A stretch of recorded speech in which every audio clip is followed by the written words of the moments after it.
sheep's clothing and needs hearing. Said the devil in sheep's clothing, I need sheep. When they think of death, they're thinking what me's wearing. Tell them look away from a light, of course they keep staring. They ain't never seen a killer more realer. Send them flying through the clouds and I ain't your dope dealer. Step into the room and you feel a cold shiver. Black heart ice cause I am a cold nigga. I was driven to the edge of insanity. Cut the brakes, pushed me off a ledge single-handedly. Knew what I was falling in the dark state of gravity. But finally I came to the ways of humanity. Look to this feeling, I ain't even pointed grapple. Been swinging through the city like an Ackerman. All these people bit the hand and fed them, saw the beast, so they had to run. COVID, they ain't knowing what the back becomes.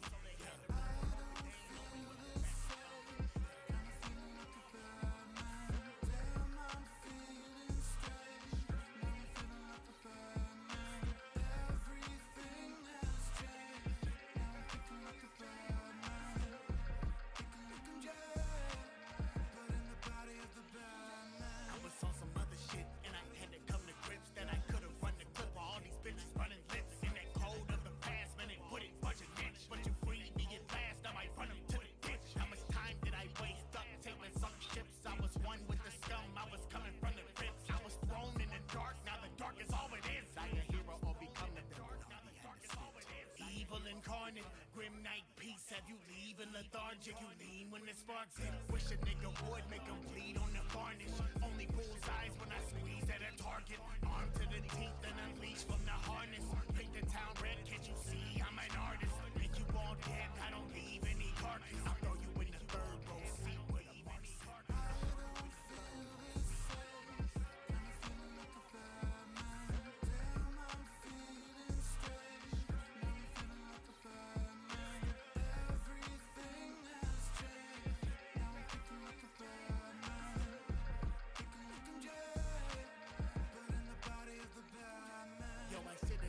A while ago, cause I have held this giant hole inside my soul, and he helped me let it go in combining both insanity. It changes key to a lighter note. I like it, bro. I breathe in the highest dose, and the smell of blood reeks, let the iron flow. Now I'm coming for your neck with that wire rope. Your crew is dead, they fall when the cries arose. Tell me what you gonna do. I got the brains in the brawn, and I'm laughing, raising the bar, but you couldn't take if you wanted to.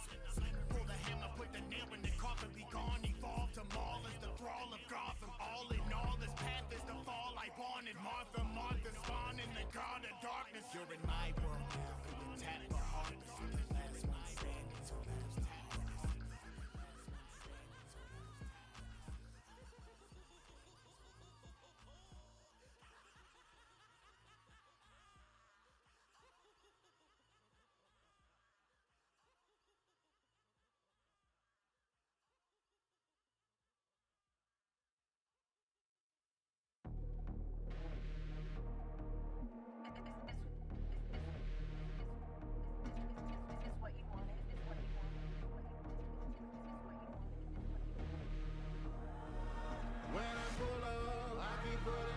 on the border, you can't put up. Everybody standing on their word, but never stood up. Now I gotta front these fuckers knowing I'm a hood up. When I pull up, I keep putting numbers on the border, you can't put up. Everybody standing on their word, but never stood up. Now I gotta front these fuckers knowing I'm a hood up. When I pull up, bitch, I'm a beast. I mean, man, think you fucking with me? Talking shit make you stomach your team. With one fist make you stomach your team. I need something to eat. Cook it up and I fuck up the beat. And I fuck with the beat. What's one swipe till you're nothing but me? Taking my family hostage. Man, them bitches don't mean nothing to me. Built your mind on God. So as I'm in the head when I cut off a speech. Check gap with a neck flash. To your head slam on the pavement, bitch. Head grab, take your jet black in a red match. Your potato split. Dead lamb, grab a bedpan when the shit hits fan. Dead damn, ain't find a method for the red man. Get your fam and do it with a dead pan. Sleep through the torture screens, lock and loaded, feeling like war machine. Cockroaches, you don't wanna roll with me. You rock the boat and end up in a mortuary. Warfare is ordinary, built your blood in my coronaries. God of war, I might slaughter areas. Got big balls, you can't hardly carry. Mass planets, it's man magic, it's mass panic. I'm all hysteria. I don't visit, I crash landed. If I'm standing here, I'm a barrier. I get putting numbers, you can't put up. Standing on their word, but never. I ain't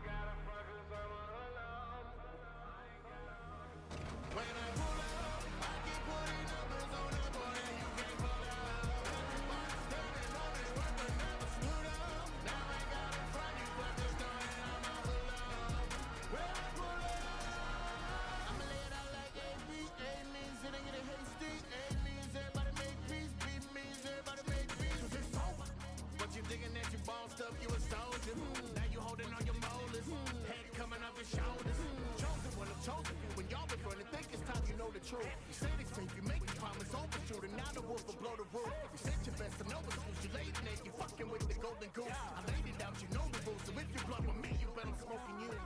Would rather be hero, but easily I could be criminal. Cause if I hit the switch, then these punches, they won't be subliminal. And if I'm doing this, what I'm doing, it won't be forgivable.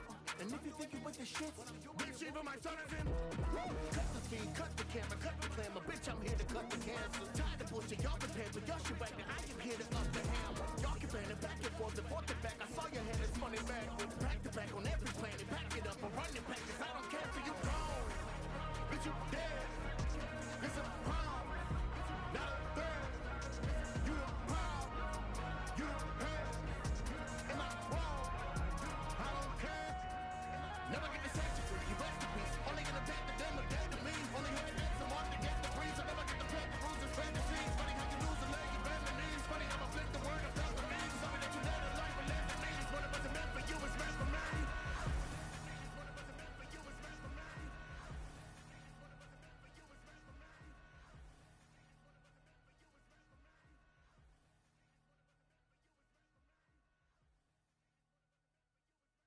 And now, ladies and gentlemen,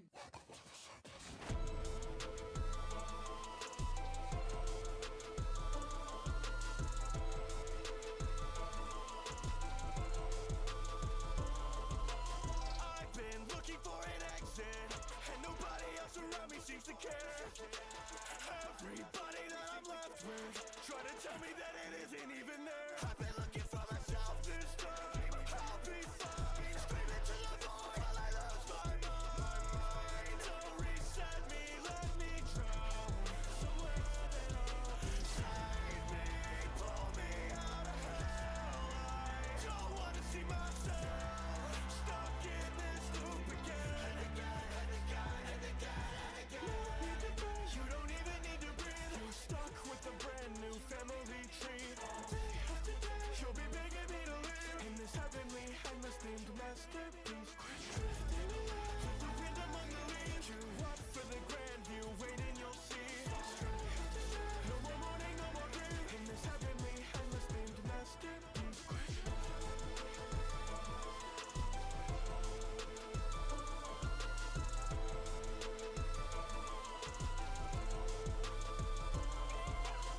I've been running from disaster. I don't know how much of this that I can take. Feel my heartbeat getting faster. How much longer can I bend until I break? Yeah, sanity, don't let me go. This world has got me so cold. Anything I'd ever know turn into fire and cold. Feel like we're all just some pixels in this game. I've seen the worst of people, I must be the one to blame. It's insane, we've been granted this reality. What? But happiness seems artificial. Everything that I've done just feels hollow and deranged. Ordinary play, fossil of our brain. We're just locked in a chain. Save me, pull me out of hell. I don't wanna see myself stuck in this loop again. And again, and again, and again, and again. You don't even need to breathe. You're stuck with a brand new family tree. Day after day, you'll be begging me to live in this heavenly, endless themed masterpiece. Drifting away, let the wind among the leaves. You up for the grand view, waiting you'll see. No more mourning, no more grief in this heavenly, endless themed masterpiece.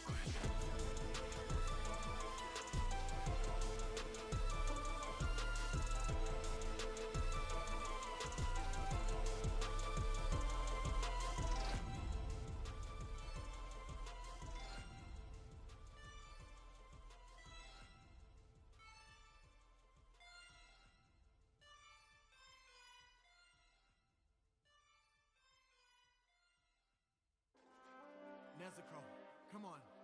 Hey, hey, hey, keep your eyes open, come on. Hey, hey, keep your eyes open. Can't lose you too, come on, please. I need you to stay with me. Come on, please. I need you to stay with me. It was just a trip, how did it come to this? I knew before I even saw it from that sense above my lip. I pat their heads before I left them, said that I would come with gifts. How can God be in a world that lets the devil run with kids? I'm hurting. My legs frozen, but I know for certain that my sister dying wouldn't be a pain that I can burden. Getting nervous, and with every step ahead, I feel it worse, and not today. You can't have her, cause without her, what's the purpose? Hey, I need you to breathe. No, I need you to believe that you are dying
become. They don't teach you in school. When in battle with one, they don't have any rules. What I didn't expect.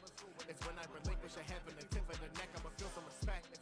It's funny how you can feel more for somebody in death. When nothing is left, they fade into ashes. Hurt they endured and lay in their caskets. Melted away cause the message was asked. It took you to die to see some compassion. Look through the hate, you see to the tragic. See why the person in front of you has. I think of them now, the hurting is constant. Can't have another kid die on my God. They could have been hurt, she could have been dead. She could have been laying back there in the shed. Or maybe been slain cause they're coming for hands. But I made a promise, I'm paying a debt. I'll train with the best. I'll find me a team. Was I taking a breath? My soul will achieve. The light in the dark, I'll bury your demon. The neck of somebody who's aiming at me. Be a mother and trap who found hope in the blade. Or the one that enslaved, he's not what he became. I laid him to rest, no malice or hate. And I hope an indefinite peace they attain. I think of that day, still for the snow, not knowing the way, where we would go. But it was okay, cause you are my home. Wherever we roam, we're never alone.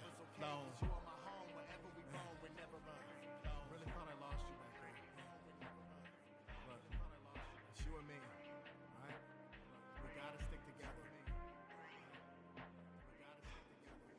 Breathe, let it breathe. Breathe, let it breathe. It's like a dream. I can see the family all watching me. So I breathe and I breathe. Breathe and I breathe. Gotta keep my name alive so they live on in memory. So I breathe. Yeah, then I breathe. And let them see as long as she is with me. If she can breathe, then I breathe. I stay fighting till the day that I can truly set her free. Till the day that I can truly set her free.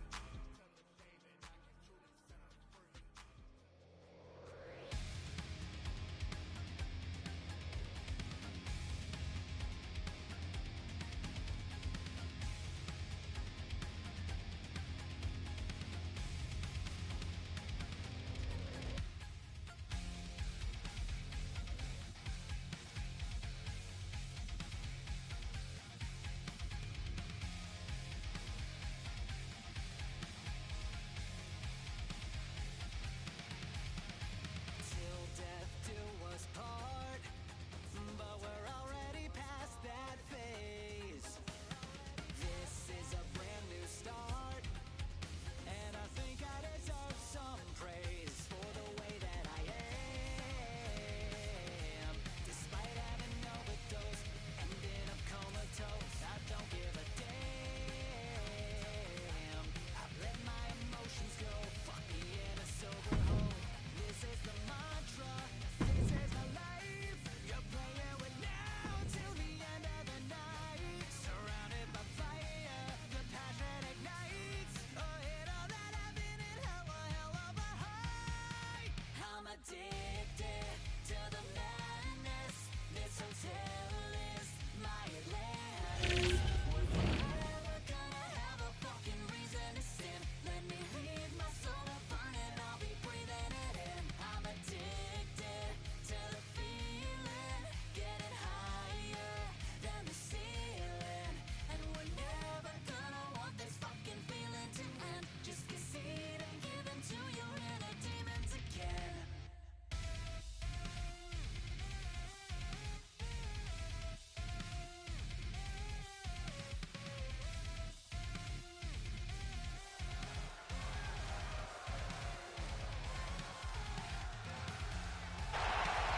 She must have had so much she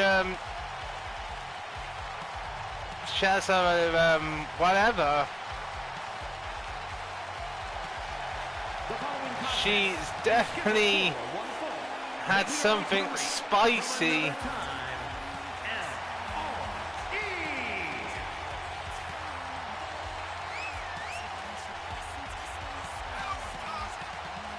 And retain.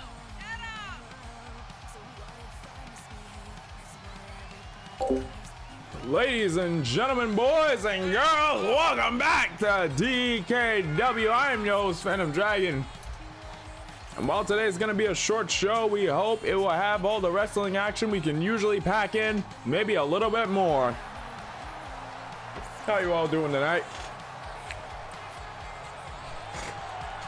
Impact, how you doing, dude? Very old clip. Yeah, it is a very old clip. The commentary has improved a lot since then. I will say that much. I'm more confident, a lot more presented now.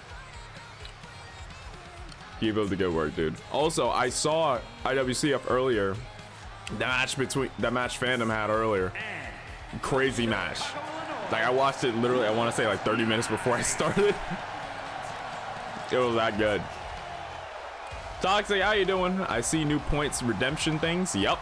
New point redemptions you can find for sound alerts and a few in the channel rewards. Be gentle, please. I don't need my ears getting blown out every 3 seconds. Yeah. How you doing, Legacy? If you haven't already, go over give Impact a much appreciated follow. Runs IWCF. A lot of high caliber stars, a lot of high caliber talent, a hell of amount of main event quality matches. Legitimately every single stream he does is a roller coaster. So why not go for a ride? Doing good, just recovering from a cold, but doing better. Yeah. That landing and synced up with that beat drop a little bit too well. But yeah, I hope we get a lot better real quick, man. Cold sucks. There's no lying about that. Oh, they're already going for a rear naked choke. I didn't mention this before. Lilith, the top point getter in the women's, I believe, women's B-Block. Let me pull it up. For some reason I didn't have it up. That sounds weird out of context. Another show of music matching up perfectly with the entrances. Honestly, I think last show is like the highest it will ever be. Because holy hell, there was a lot of it.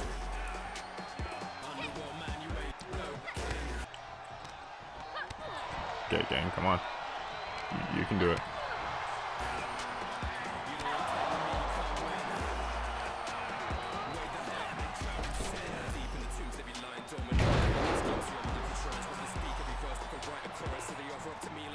Let me pull up the match card really quick.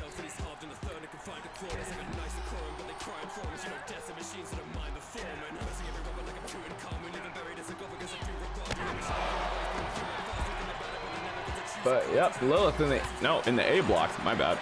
Lilith Knight already cashed in her opportunity to be one of the finalists in the A block. The D1, she's already hit 8 points. Though who she will face will have to be going to be decided later tonight. Spear from Knight on Ellery. Goes back over, picks the leg. You got 1. That's 2 and a kick out from Ellery. So Knight finished the tournament or the first part of the tournament at 8 points. Karina Cortez, Yuna Orion, Anna Marie, who will go on to face Lilith,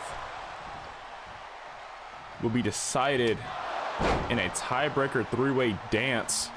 The last left standing after the smoke clears is gonna be guaranteed that other finalist spot. It was like the entire show last time. It really was. Wait, how many times like it synced up perfectly? I don't think we're breaking that record. I do not think we will. Lilith rolling to the outside, Ellery. Blazing at the ready in the corner. Flying over the top, lands, hits the mark on Lilith Knight. Lilith being put on the back foot right now by our opponent.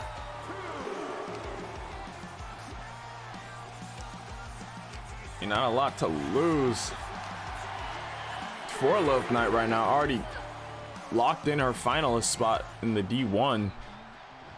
Though some momentum going into that A block final, then on to the actual finals of the D1 tournament would help her significantly. Whoa, double axe handles from all the way over there, misses. At least it looked like that's what she was going for. Rolls Ellery into the ring. Gets in herself. Ellery pops Lilith up against the ropes. No! Oh! Spirit bomb against those ropes. No, but Lilith not kicks out. Nasty spirit bomb there. Lilith fires back, locks in the arm. Both hands underneath the chin, really reeling back, trying to get Ellery to tap here. But Ellery manages to use her weight to shift Lilith over. Colin elbow sends Lilith to the ropes. Also, I may be a little bit slow in commentary. It's been 3 weeks, I think. Our last show was on the 9th, 2 weeks. 2, 3, probably somewhere around. I'll just say 2. We got 1, 2. Hand on the rope. Ref didn't see it. Lilith had to kick out there. What the hell is going on with these refs? Ellery now raining down right hands. D1 has been so good, to be honest. Really hoping it stays around as an annual thing. Yeah, with the way it's honestly gone, I'm full committing to like keep it an annual thing. Like fully. Uh-oh. OBS, good. Tries to go for that knee. Missed it. Grab the hair. Straight down to the mat. Nasty. Really was Impact. Now Lilith hoisting Ellery up to the shoulders. GTS! Hooks the far leg on Ellery. We got 1. That's 2. No, but Ellery kicks out again. I sounded almost like a baseball announcer there. The ref is still recovering from Thanksgiving. Brother, we all are. It's been a week, but my brain is still slow as hell. All it takes is a little bit of a delay on when I usually do these, and I'm stumbling over my words. Gut check, another one. 3rd, 4th. Jesus, just aiming towards that stomach. I think she's trying to go for a liver with those gut shots. Hoists her back up to her feet, collar and elbow. Multiple kicks to the midsection. Also, I feel like this song may be a little bit loud. Let me just lower it a bit. Okay, sends her over. Electric chair on Lilith. Hops her down. Oh! Oh! Unique combination there. Hoist her down from the shoulders, forearms to the back of the head. Had Lilith's head ricocheting off the stairs, it looked like. Bit of a freelance, that move. On elbow. We'll hoist her back up to her feet. Tries to go for 2 chops. First connects, second misses. Colin elbow. Ellery leading the charge, sending Lilith to the ropes. Big gut check again. Gets Lilith to stagger to a knee. Hoist her back up to her feet. Big lariat. Technically, I had 2 Thanksgiving dinners due to how seriously college football is taken where I live. Oh, high kick to the head. Look at the far leg on Lilith. This could be it. We got 1. We got 2. And Ellery picks up a win. Lilith going into that final with less momentum than she would have liked.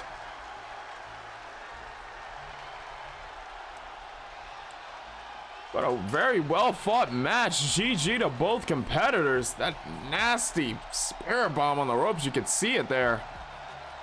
Here is your winner, L.R.E. Nasty back and forth there. Well, the winner of this match, Ellery, congratulations on the win. I don't think Lilith would be all too happy about her momentum being halted. Though this doesn't spell the end of her, she's still one of the finalists in the D1. Ellery mathematically eliminated. This won't get Ellery into that spot, but it may take Lilith off her game. After all, Lilith, if I remember right,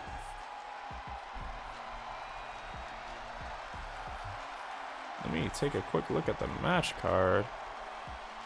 Well, we won't see. Yeah, we won't see our opponent until later in the night. Probably semi-main event. Oh, I feel like this is a possible future title match. It could be, depending on how the cards play out. This match could definitely come back.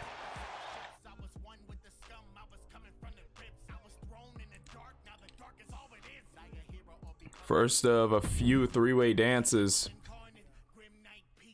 we have locked in for tonight. One thing I will give away about these matches, each person in the match would have ranked for possibly third place in their respective blocks. This triple threat pretty much going to the B block. Legacy, Ospreay, and Brock Hudson all finishing at 4 points, mathematically eliminating them from the final of the block. But with how things have played out, could work to their benefit or deficit when it comes to the D1 title. Because like I had mentioned before, the D1 title is a belt that will have to be defended. Now, the use of the belt will not. So let's say someone wins the D1 tournament, but in their first defense of the belt drops it before they get the title match. They would still get the title match. The person who beat them would just become the D1 champion. Maybe confusing, but I believe if you went through an entire round robin tournament, made it all the way to the end, only to lose your first defense, you shouldn't have the title opportunity stripped away like that. I feel like it might be a little bit unfair. Just a little bit. It would be cool for high risk stuff, but I feel like keeping it fair is also a big part of this. You see the Mad Crumpet himself. What are you looking at? Dude, stick your tongue back in your mouth. Come on. We've been over this. Legacy. A previous DKW World Heavyweight Champion in his own right. Oh my. God damn it. Liz also may take that loss super seriously and come out even more dangerous. It is a possibility. Legacy earned himself in the moniker the DKW's final boss after the hell of a title reign he had. When he first laid hands on that title, it went nowhere until his eventual meeting with the drunken god of parties. But again, that's a scenario, that's a whole talk for a different day. So we'll see the champion in the main event. Legacy right now thinking about what this match could do for his contendership of that D1 title.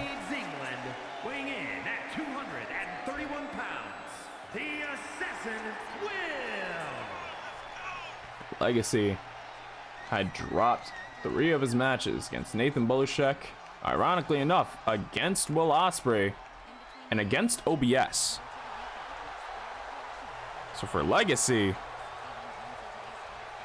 2 of the guys, well, 1 other guy in this match actually beat him. 1 lost to him. For Ospreay, he didn't have the best of luck to start off the tournament.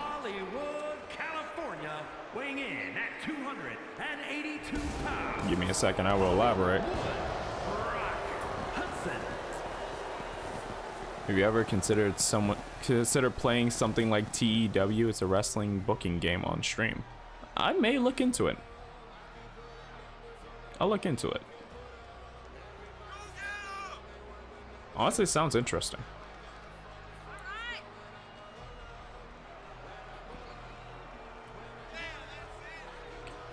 When it came to Legacy, when it came to Brock Hudson versus Legacy, it was September 14th.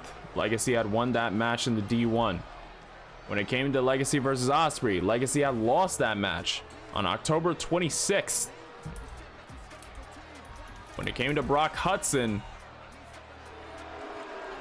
he lost to Legacy, won against Ospreay. When it came to Ospreay, he dropped his against Hudson, won against Legacy.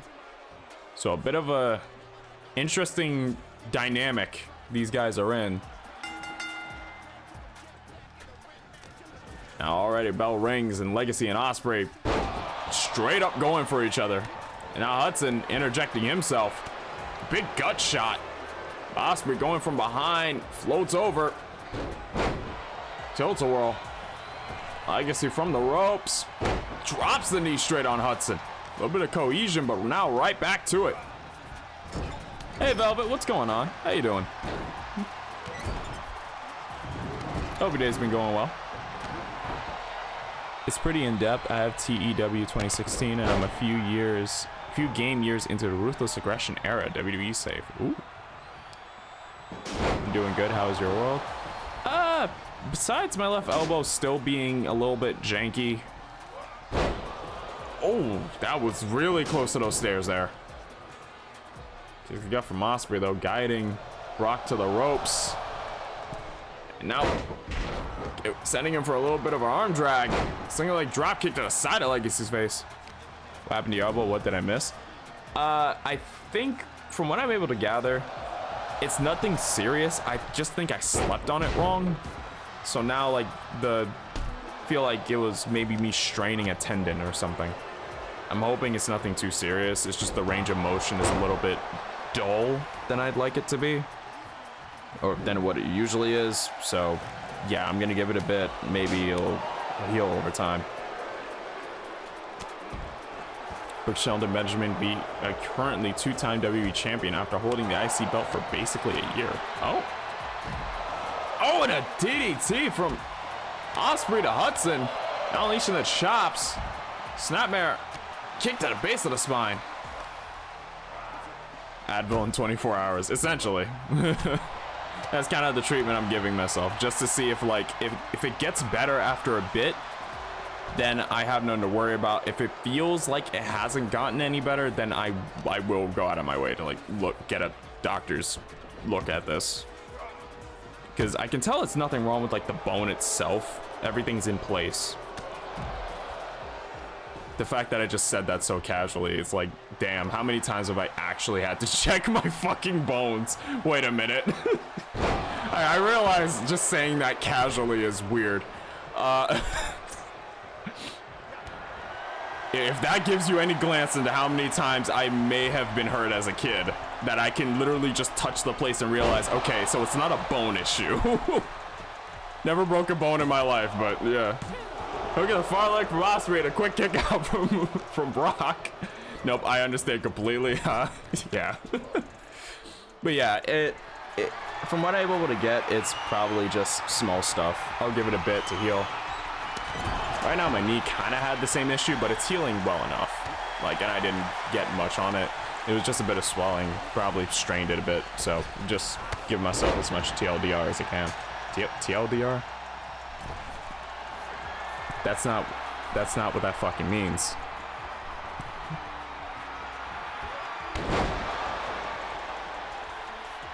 My brain may have stopped working mid-sentence, but you know what I mean. I'm taking it easy. Oh, that knee to Ospreay's head. I think earlier, Legacy cleared over Ospreay to hit a full elbow on Hudson, and now Hudson locking in the headlock, putting in more pressure. It's an absolute mess. Kinda had something similar happen today. I think I slept on my shoulder wrong last night, as it's kind of bothered me a bit today. Yeah.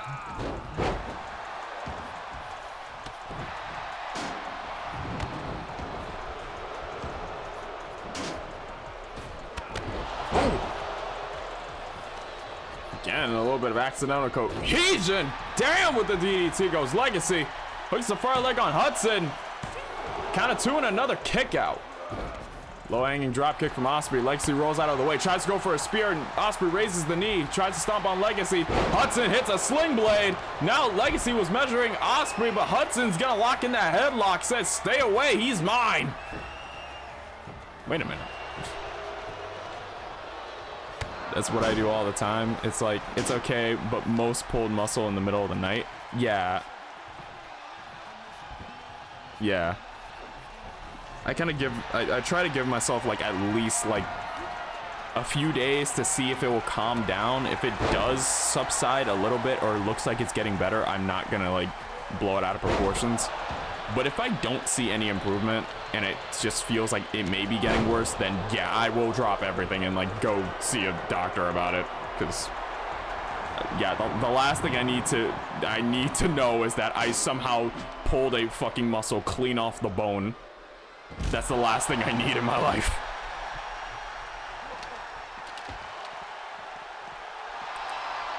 Hell, it would be a hell of a leg on scholarships. Can you imagine? Yeah, I'm a one-armed student after I like tore the meat clean off my damn bone in my entire left arm. I'm one-armed. Give me a scholarship, please. I mean, they have a pretty difficult time saying no.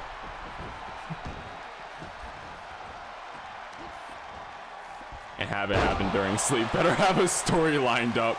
Honestly, be like Cody with that torn pec. Yep, just use the hell out of it. Just keep it going, see how far I can get with it.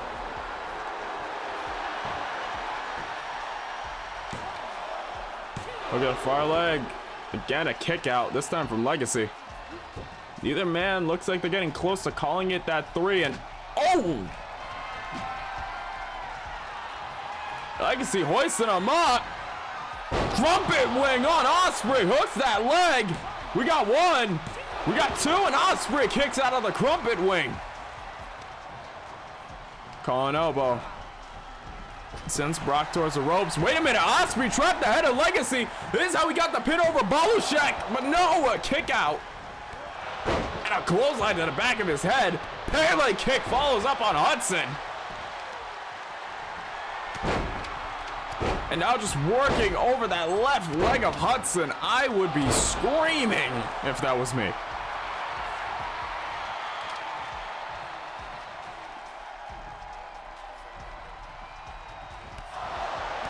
Kick to his chest.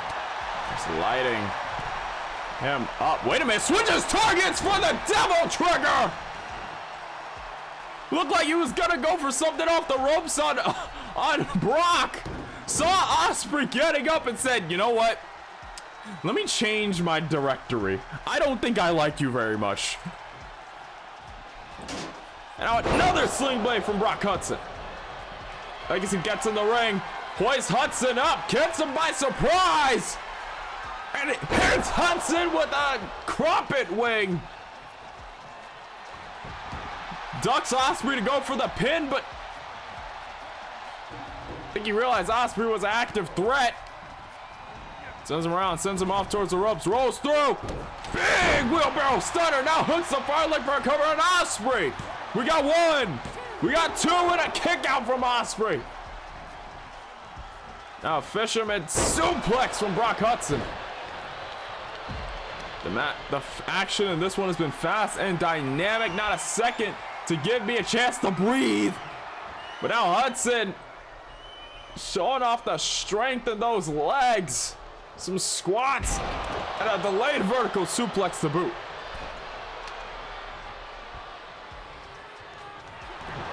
Kick to the gut. Ospreay interrupts whatever Hudson was looking for. Kicks him in the gut again.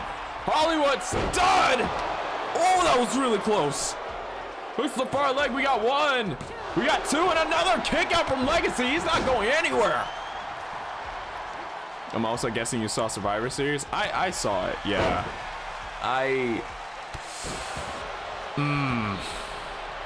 It's if we're discussing about you know who, I'm giving it some time before I can fully entrust everything. Yeah, I like to believe that there's been a change, but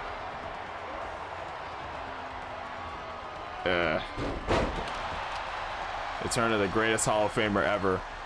R-Truth! My man Truth and Orton came back in style. Nobody can do it like those two, I swear. Springs off the ropes. Uncorks that forearm straight to the jaw of Legacy. We got 1. That's 2. No, and Legacy still kicks out. Hudson drives that head straight into the knee. Takes Ospreay off his feet. Low angle suplex. Quick snap on that one. He just tapped Hudson on the back, and Hudson started turning slowly and menacingly. I do not want to know where that would have went if Legacy did not follow up. Stomp to that arm again. Ooh, broke the hockey stick over his back. Ouch. Stomps down on the knee. Shot to the back of the head from Ospreay. Kick to the gut. Locking in the arms. Looking for Stormbreaker. Hits it. I'm not sure if Legacy would be able to kick out after that one. After everything he's been through. Count of 2. And he kicks out again. Never mind. Shut me up. Grabs the head. Snaps it on the rope. Legacy is durable. Unwilling to quit. Unwilling to die. You what? He kicked out. Oh yeah, I forgot that's above me now.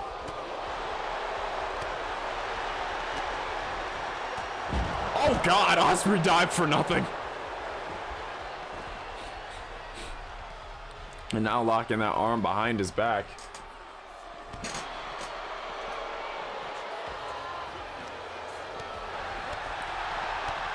Kick to the gut. DDT.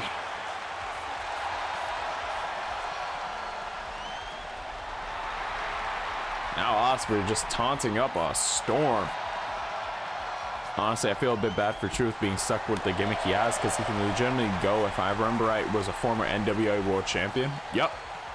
Truth is able to still move like that. And if I remember right, bro is well in his 40s by now. He has no right to be moving as slick as he does, and he's still able to do it. If honestly, I feel like if he had a more serious gimmick, he would have been world champion at least twice.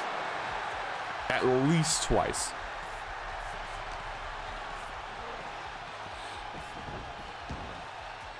At the same time, hey, if he enjoys it, you know, he seems happy enough.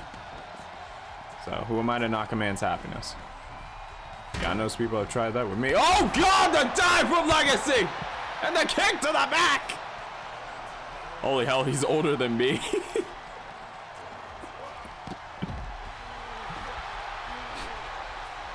He's 51. Yep.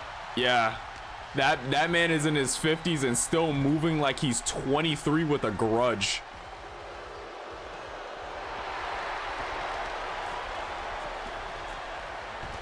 He does not crack.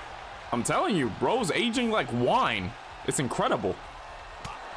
Let's be honest, I'm like you in regards to a certain Chicago native, and I don't know if I see it lasting very long. Yeah. Ospreay's apparently getting some cardio in.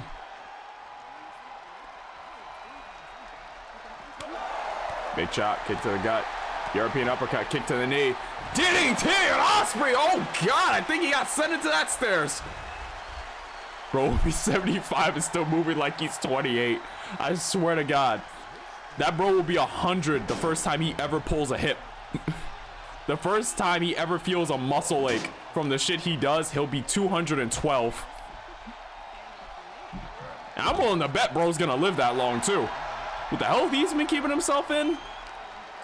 I guarantee it. I stand by it. That man is gonna be doing cartwheels by his 5,000s. I guarantee it. I stand by it. Tries to go for overhead, follows up on a second one. Hudson tries to drop an elbow to follow up. Ospreay moves out of the way, but he's still getting overwhelmed from both directions. In 90% of the cases, when you're surrounded by two men both kicking the crap out of you, it's not a good thing.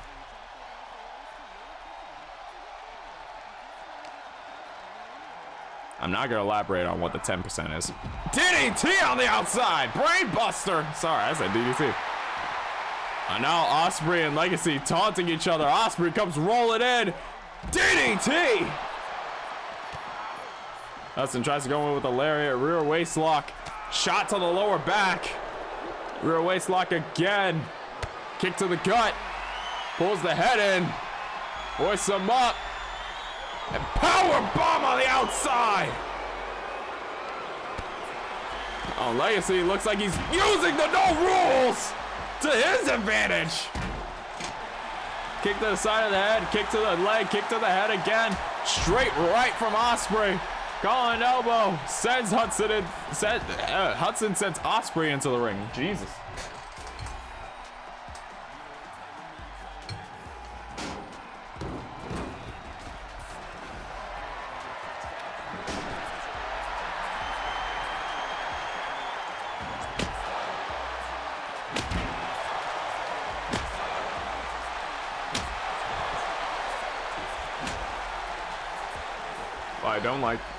I don't like typically thank you reigns in the world title, as I think winning a title just because of how long someone's been there with R-Truth, I'd accept it. Honestly, yeah.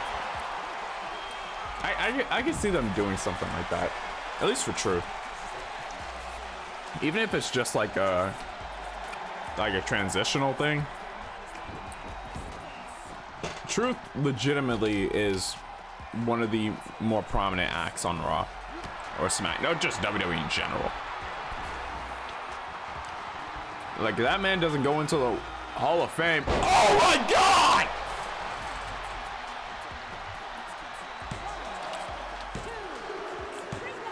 And Legacy's eliminated. That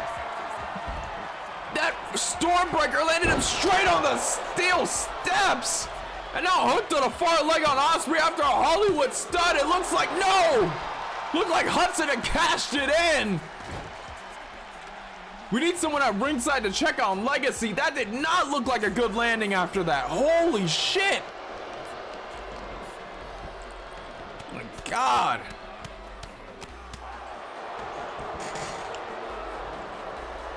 Also seeing R-Truth run around with the world title would be great, even if it only lasted a month. True. Daz, how you doing, dude? Quick shout out to Zor. RGB runs its own eFed, NWOW, all women's eFed, on half of GCA. The game couldn't handle no Patch and Gucci in the same place. I'm seeing fairies. Jesus, dude. Don't forget I want to lay down when you get to the back. And then Dummy Mommy disappeared. Don't forget about. I look away after 5 seconds to grab my drink and hear you scream, "Oh my God!" and immediately think, "Okay, who died?" Will Ospreay ends up winning the triple threat. The three-way dance after all the hell he's been through. Jesus.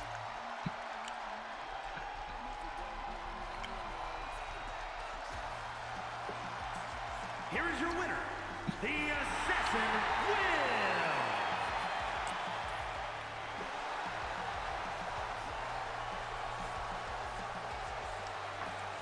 Will. Jesus.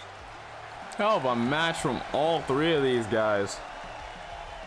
If you haven't already, really, go give Dazul RGB a much appreciated follow. Dude has mastered his craft when it comes to like pixel style animations, really just whatever he wants to do. The man goes out and does it. It's legitimately entertaining. It's amazing seeing what he can do.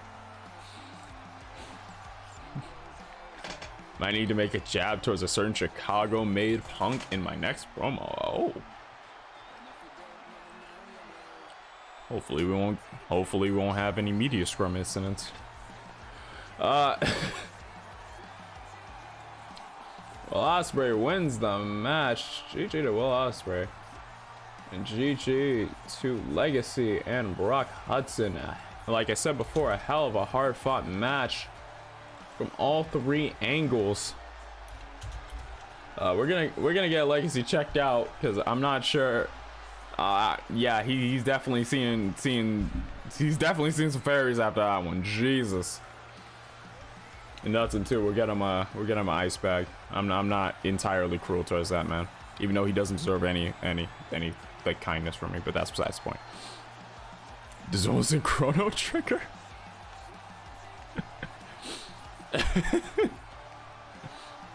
Hell, he might animate himself to be, maybe. I don't know. It would be funny.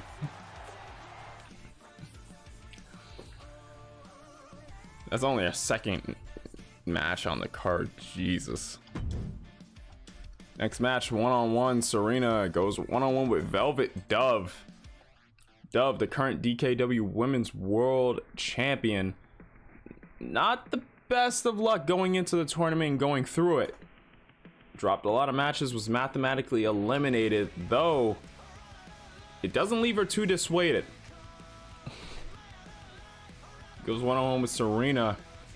The winner of the women's D1 would have a chance to face Dove for that title. And a lot of other women do have a spot to say they could lay claim to that title. After pinning Dove in the tournament, she's got a lot of work to do. But I believe in Dove. I think she'll get through it. She got to the title undefeated. It wasn't a luck streak. I can tell you that much. She dominated for a reason.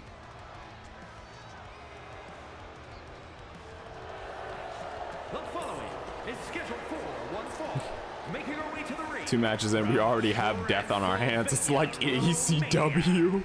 Countess Selena. Hey, look, I can say one thing, we're not gonna go bankrupt. Whoops. Serena entering this match. Serena, I mean, I said it last time. Yeah, her luck through the tournament has been abysmal. Dropped every single match, finished the tournament with 0 points.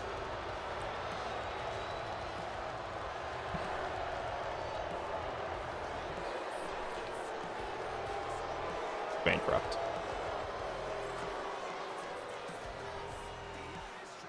It should be fun. Yep.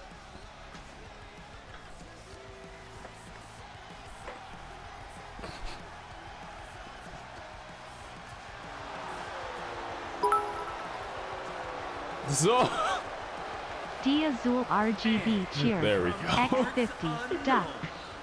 The Dragon. Thanks for the 50 bits, Daz. Champion Velvet Dove.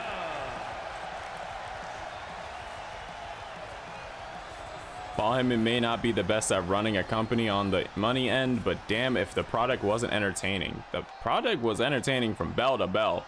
He just needed some better people on the financial side, and ECW probably would have become a stable household name. It probably would still be active to this day, to be honest.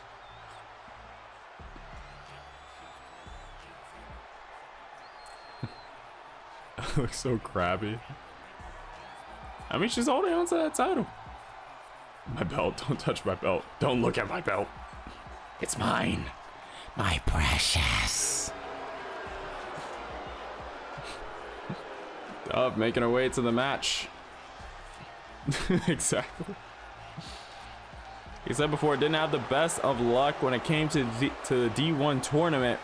Though she's still the champion, she will have some opposition. Looking at that title, looking to lay claim to it. I feel like that's never really scared Dove. 4 other women, one possibly could be the winner of the the D1 tournament. But oh, got shot, overhead shot. Schmeagle. Maybe Bulldozer's wife would need to take Velvet's belt off. That's a bold claim. Rolls through, double stomp to the chest. Serena starting out on the higher end.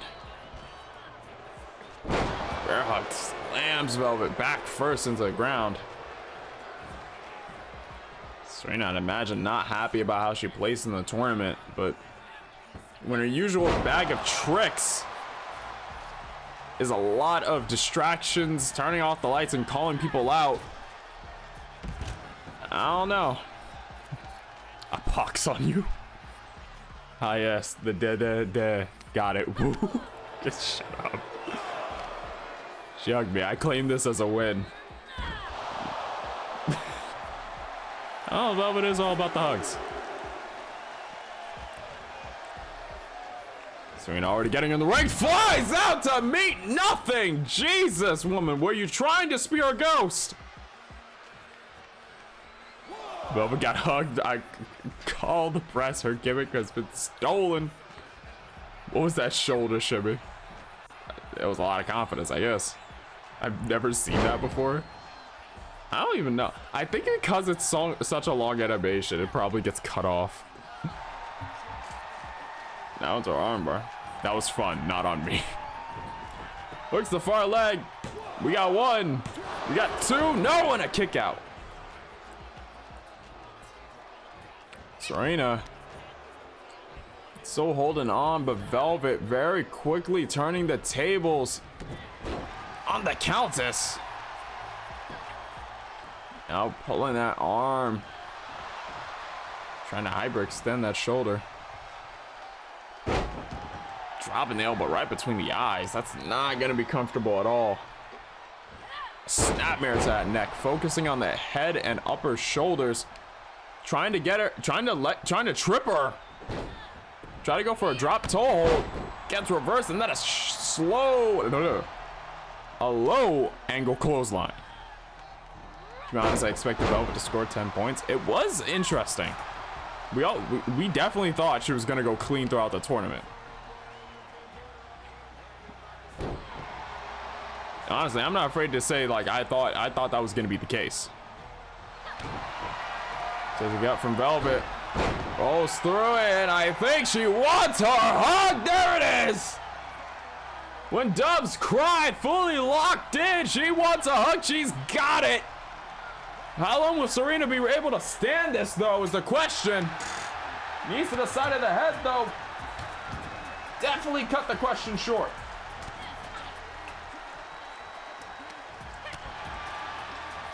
Knee in mind.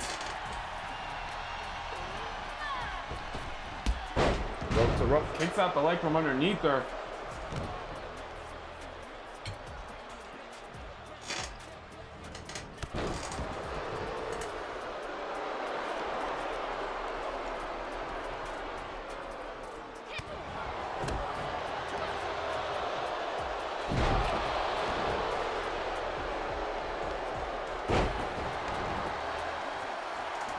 Both these two at this point just going back and forth, vying for control. Velvet, Irish whip sends the Countess over the top ropes. Tries to go for a shoulder tackle. Knee finds her. Springs off the ropes. Drop kick hits the mark. Throat chop brings her up. Down with the cutter.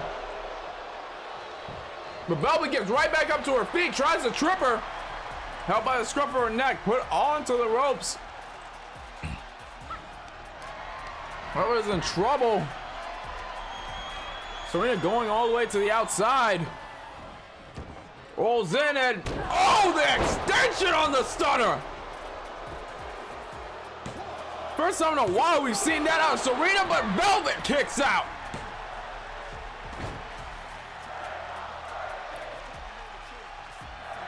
Not the fact that Serena's a bad wrestler. She is able to get going when she needs to, but she relies too much on her tricks.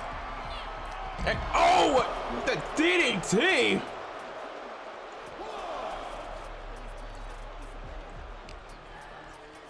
On elbow. Locks in the hand. Suplex. I'm gonna have a headache tomorrow. You can say that again.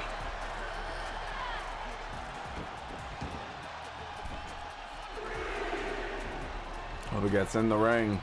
Serena slowly getting back up to her feet. Wide overhand chop. Now just laying in the combination. Grabs the ankle. Dragon screw. Rips the far leg off of it. We got one. We got two. And a kick out at two. Serena still in this.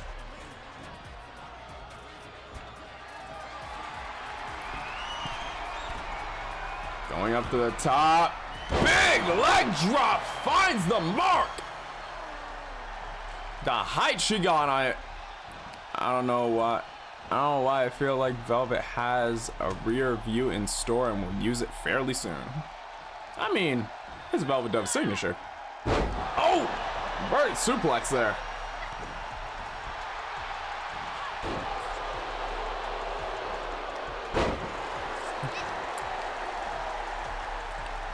Maybe because I have a thing with always putting my butt in people's face.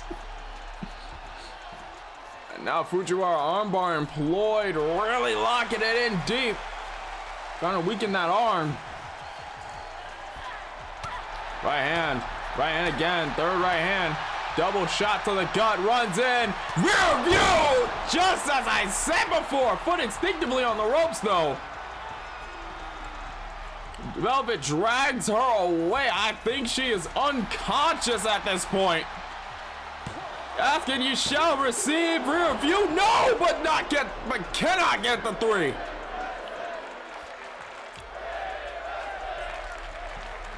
Buns of steel. Called it. You did, Toxic. Sends her over to the corner. Velvet broken with some caution. Sends her down. Bottom. Split-legged moonsault finds the mark. Look at the front leg again. We got 1. We got 2. And that's going to be 3 to finish the match.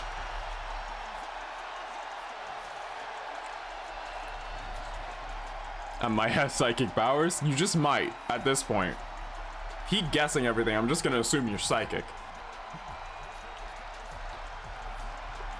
Because it's rare. Because now it's getting more and more rare that you get something wrong than just like completely guess where something's going.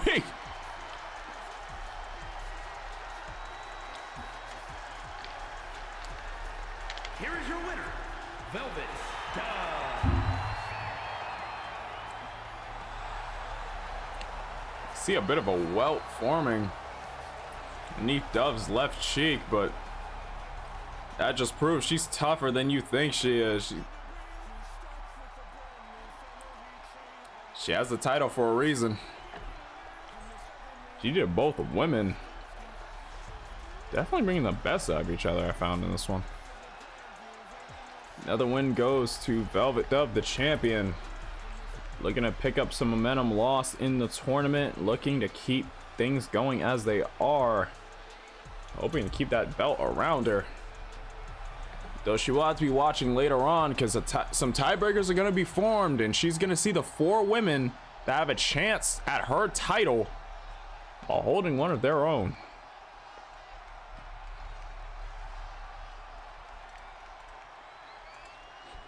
Once again, GG to both women as we move to our next match. Hey, keep your eyes open. Come on.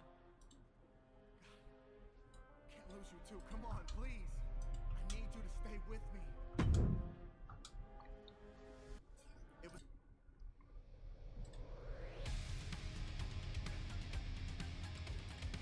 Should I lower it a bit? I think I should lower it just a bit. Just a bit. There we go. Next, another 3-way dance. I think this is also the halfway on the. I think this is also the halfway point in the show now. Yeah, actually. Taken away from the time I spent on starting soon screen. We are about 50 minutes into this, which is surprising.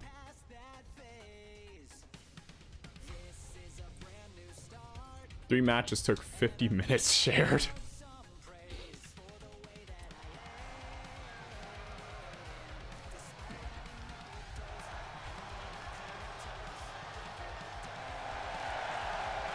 The following is an elimination match. Making her way to the ring from Houston, Texas, the Animal, Victoria. Ladies and gentlemen, Victoria Salazar had a spot in the B block of this year's D1. While her record wasn't the overall best, started out the tournament with the win over Sweet Paw, went on to face Velvet Dove, also a win, but then dropped 3 straight against Jean Kelly, Melissa Ewing, and Aaliyah Amir to finish off the tournament at 4 points. Though the number 1 contendership for those D1 titles when they are crowned will definitely be a little bit of a motivator to get back on that horse. She had a chance to go to the finals. Maybe this is a chance to, if not become the inaugural, to beat the inaugural. If you ask me, if you beat the guy who did it first, kind of puts you a little bit higher on the totem pole, but that's just me.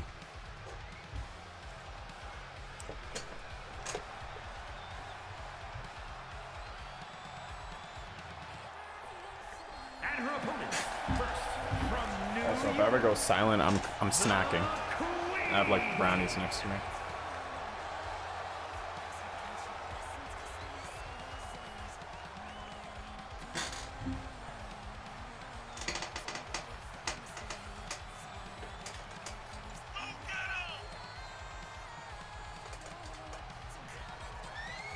Sweet Paw making her way to the ring. Didn't have the best start to her tournament, but definitely had one of the better endings. Started off against Victoria Salazar, dropped the match. Second match against Gene Kelly would drop it. Melissa Ewing would drop it. But would pick up the win against Aaliyah Mir and Velvet Dove to finish her tournament, leaving her at 4. Definitely gonna give some precedent to that D1 championship. She's able to win this. Be little argument against her being #1 contender for it.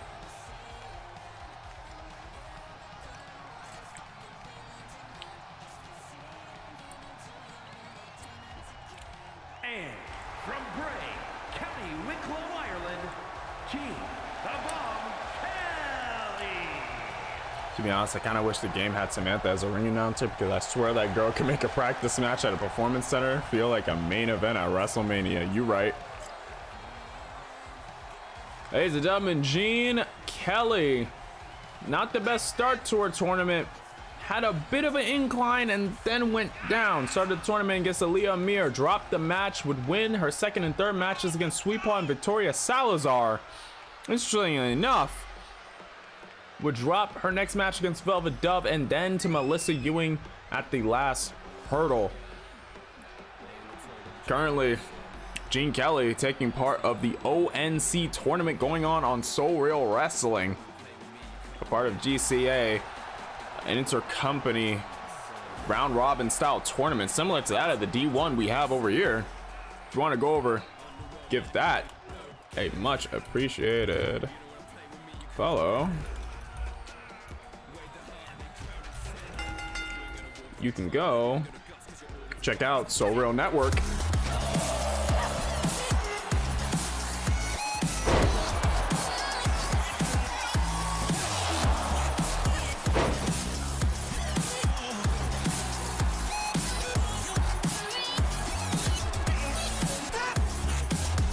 Pretty good.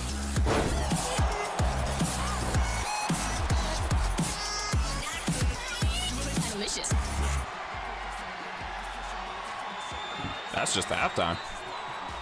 Well, I actually go over again much for you if you're following. You can keep up with the tournament going on over there. Since I know this one was a big success, I can only imagine how good that one's gonna be. If I remember right, wasn't Gene Kelly in a place Thin Bone is in a while? If I remember right, wasn't Gene Kelly in the same place Thin Bone is a while back? Gene Kelly was not. I believe who you're thinking of is Misty. We haven't seen her in a while, because right now she is working on her craft off the scene. Jean was a raw talent picked from the dojo, and because of how good of an outing she had when given a chance, she had foregone the entirety of the facing the big dogs until she was ready process. One of the few to do it, really. Oh! That was a drop kick from the top. Speaking of Misty, yeah, it's been a while. I can only imagine how long until that girl's ready to come back. I wonder if she's still gonna be all about the color gold or if she's gonna get something else to do. Oh, suplex!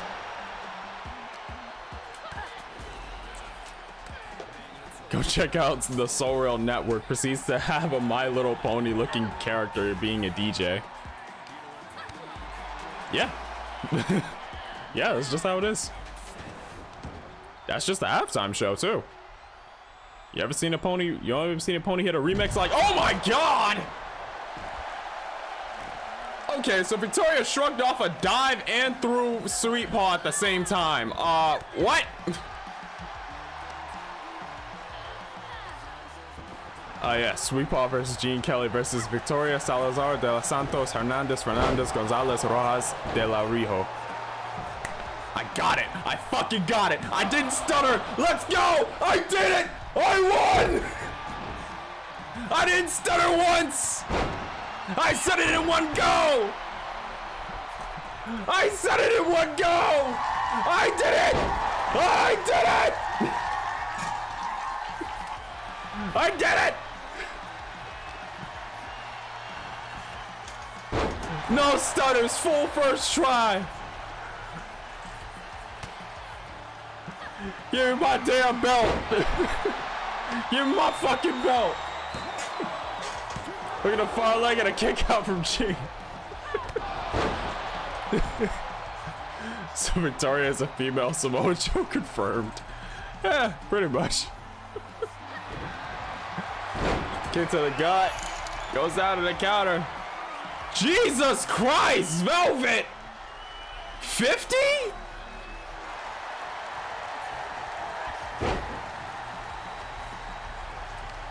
Wait. You're back.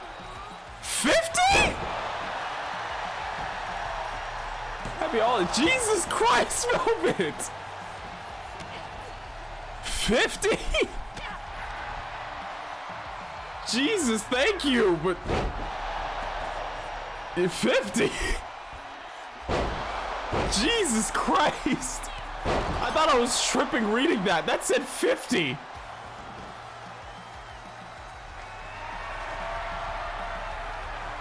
Holy fuck! Thank you! I actually have nothing else to say, just thank you! And Gene is just used. Jesus Christ, Gene, put down the chair! On a double underhook suplex with a throw, and now Victoria just flexing again. I had to wipe down my face. I'm sweating, god damn it. I was not prepared to read 50.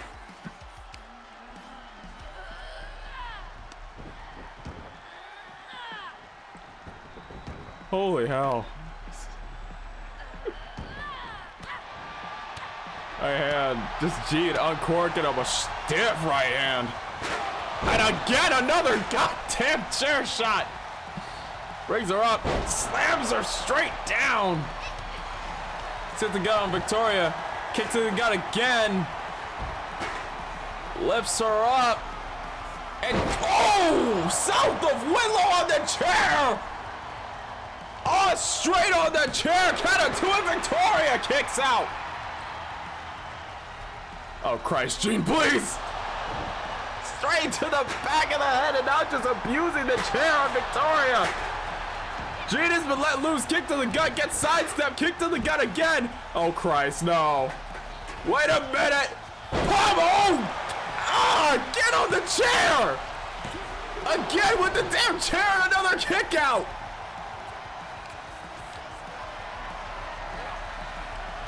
And now just an underhook throwing her clear over the head. Shot to the back of the head. Now picking sweep paw, back up, kick to the gut. Cutter goes straight into the Dragon Sleeper. And now Sweet Paw's in trouble. And Sweet Paw has a tap. Gene's legs may not work anymore after that toss into the barricade, honestly. Okay, a few questions. How can Gene still even stand, much less hit her biggest moves? And why is everyone dying? I have no idea. A few shots to the head. Gene is down. I kick out at one. I'm questioning if these are actual, like, weapons or something. Because you can't just keep dropping people onto... Ah! No, not doing it. No, not doing it. Not doing it. No. That was on the shovel. What the hell? Okay, no. My back hurts. I didn't even get hit. My back hurts. No. That was a spear. Lines her out. Got it to it. No, Gene kicks out again. I'd be heading off now. Dude, have an awesome stream. Legacy, thanks for being here, dude. Oh! I know it's difficult with the time zones and everything, but it really does mean a lot that you can show up even for a bit. Again, if you haven't already, go give Impact Legacy a follow. Puts together an amazing show each week on IWCF. Dude is really good at what he does. So go over, give him a much appreciated follow. You already see his call work on Legacy. You'll love to see his others too. One-armed exploder popped in from NXW. Hey, how's it going, Red? Hope everything's going well over there. Tell Crazy I said hi. Now Gene, okay, Gene, please put down the shovel for fuck's sake. God damn it. Just Victoria over the head. She needs a shovel to put this woman down. She needed a shovel to put Victoria down. Now Jean looking to take off, and she does. At least it wasn't on the shovel. It wasn't, but the way Jean's leg landed on that, like the actual fucking thigh landing on that, oh no. I think Jean may be a psychopath. It's either that or she's been hit way too many times in the head and just fed the fuck up with it. Hey, bro. Oh my god! Red! Converted a prime sub to a tier 1 sub. Thanks for the subscription, man. Also, Red, let me know if you have a wrestler that you want in the E-Fed. I feel like it's only fair considering, like, you at one point were the main driving force behind an entire hype train. I feel like it's only fair. Like, if you want to call in here, you can get one. I legitimately feel like that's the least I could do. So, like, if you have one, just, like, DM me on Discord and, like, we could work something out.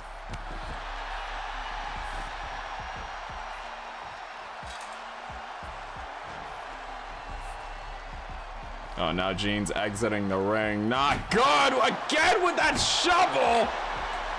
Jesus Christ!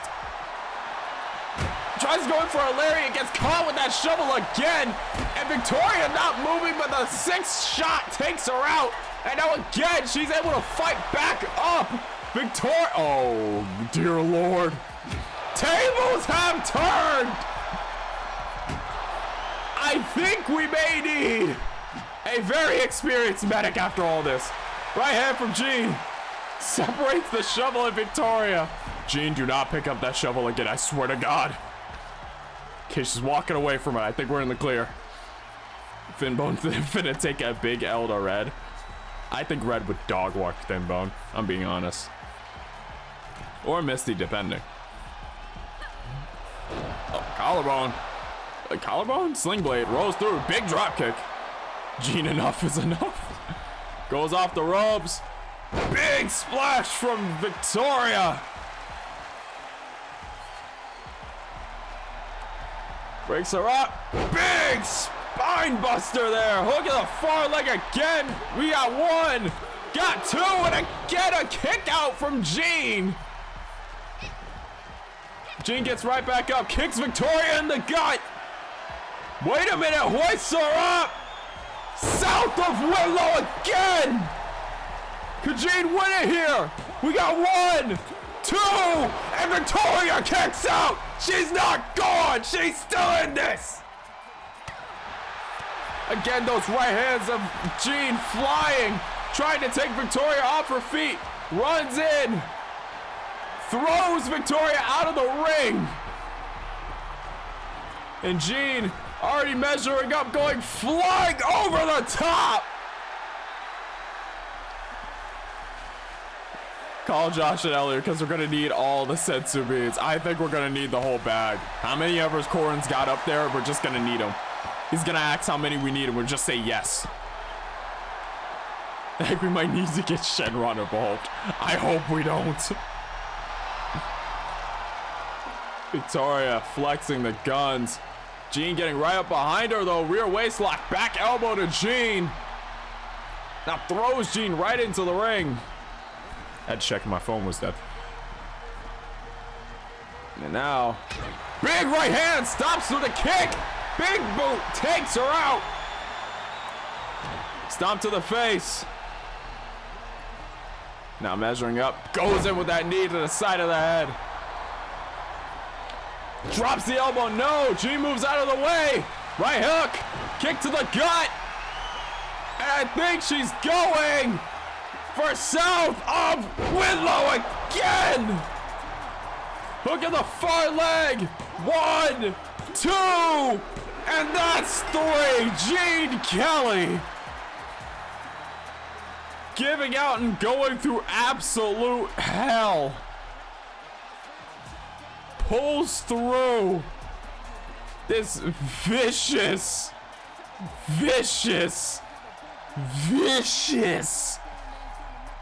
three-way match, three-way dance. Holy shit. God damn. Here is your winner, King the Bomb. Wow, that was a brutal battle. That is a brutal one. As for the submitting wrestler to you, I'll DM you later. Alright, I'll be looking out for it.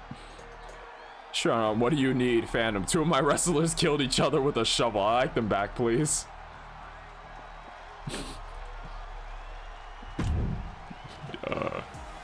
That may be beyond my power. Shenron, please. We all know you can do it. What? I mean, yeah, but let's be honest. With the kind of matches they put on, they'll just end up back here. Yeah, and then I'll just get Purunga. Do you have an understanding, Mekian? I'll learn it. Yeah, alright, you know what? Fine. Take him back. I don't care anymore.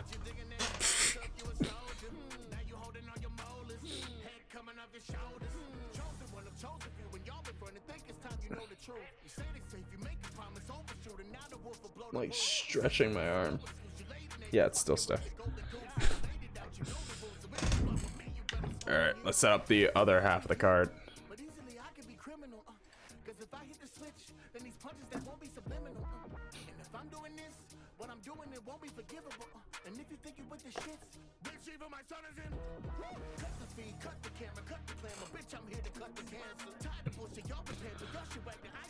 Alright.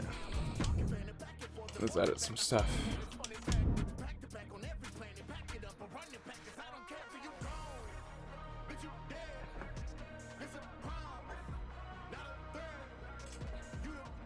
We need to, for the second half of the show,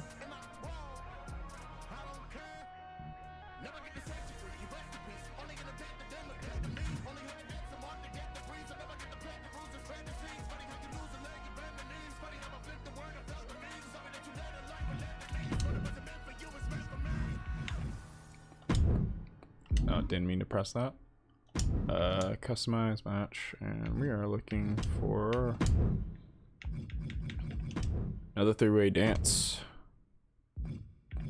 You two are not involved because you're involved in something later, I think. Oh, Anna Marie is. Ellery has already been involved in her match.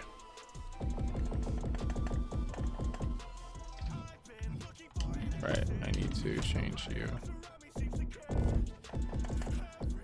Teddy King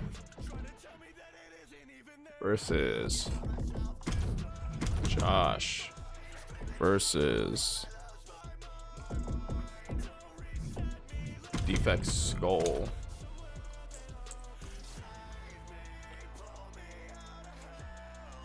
Next one is going to be a block tiebreaker. It's going to be one of the first actually, we skipped a match by accident. Hold on. Game, I know you love Teddy King versus Nathan, but please have some patience. Have some patience. It needs to build up over time. It needs to have some simmer to it. You know, I know you just want to sprinkle some salt, leave it in, put it right in the fires of hell and let it cook instantly, but we need to season it up a little bit, all right? Let me cook, game. Let me cook, please. I know you love that match, but please let me cook a bit. You like the match, I like to cook. Realize they both take patience. All right, this is gonna be the first tiebreaker. You're gonna have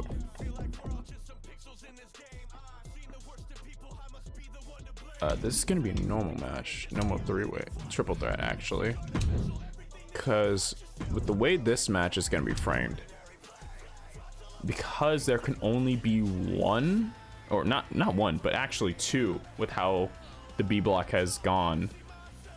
Essentially, how this triple threat will work is that whoever is pinned will have to give up their spot. So the one who pins and the one who is not pinned will go one-on-one in the finals. It's a little bit weird because I'm gonna be honest, at first I really thought about it. A three-way tie for first place was unexpected. It really was. So we're gonna see how these guys do it. OBS, Nathan Belushek, and the Censor Devilbird. Yep, that's gonna be a average triple threat. Last time they fought, we had to use so many Censor beats. We had to throw them all in. It's insane. A block tiebreaker. This is going to be, I believe, a normal three-way dance. Yes, it is, because it's a three-way tie for the second spot to face Lilith.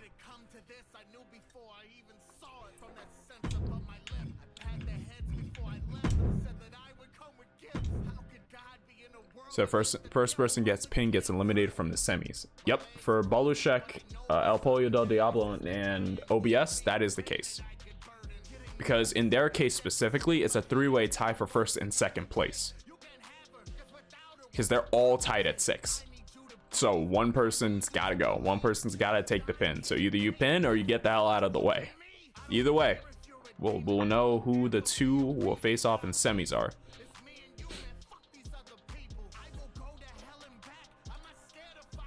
It may feel a little bit anticlimactic given how far the tournament has come, but I think this is the best way to decide it. I think this is the most conceivable to me fair way that we could arrive at a conclusion. Teddy King, Josh, Defect. Did I? Hold on. Nathan Belushek, right. Next is Teddy Josh, Defect's goal. The ultimate strategy is exit the ring immediately and let the other two beat each other up, then pick the scraps. That is essentially the full strategy of a triple threat. It's not a bad idea, honestly. You know, jump in every now and again, but in general, you want to let them tear each other apart so you're the freshest guy in the ring. Josh and Defect's skull. Wait, no, I already made this match. Fuck, I'm done.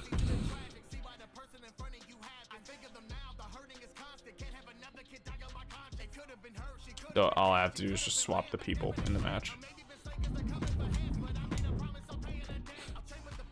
Anna Marie is who we are looking for.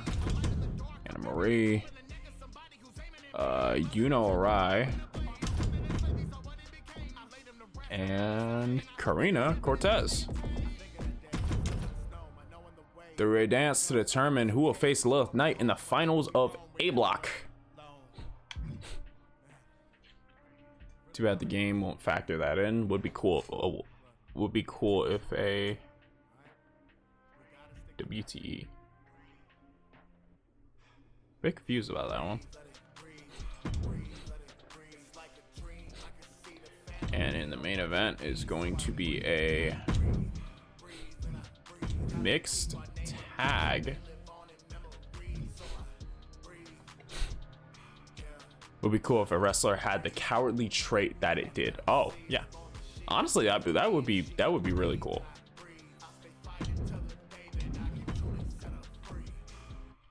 Yeah, my thumb slipped and I accidentally clicked send. My bad. No, that's all right. It makes sense. Mix up your cat's mealtime with the Meow Mix playlist. Right. I guess the inner part's gonna be female. It's gonna be. Perfect mix of delicious flavors to help you connect with your cat and make them say meow. Did I not shift it on my side? Original choice cat food. Hold on. Only one cats ask for. Look at something real quick. To listen now. Yeah. First slot is Aaliyah Amir teaming up with Tosin Tutton to take on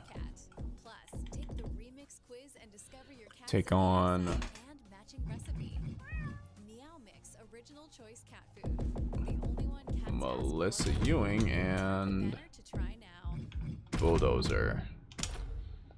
And that's pretty much going to be a preview of the two confirmed semifinals we have between the men's A block and the women's B block. The only confirmed ones. Everything else is up to the air, and the tiebreakers we have right here. There's a few minor things the game could use, to be honest. Yeah, there's always more they could add to the game, but I feel like as time will pass, they'll find even more to add. It's just a general thing. You always gotta add something to these games. And let's get into the second half of the show, starting out with a three-way dance.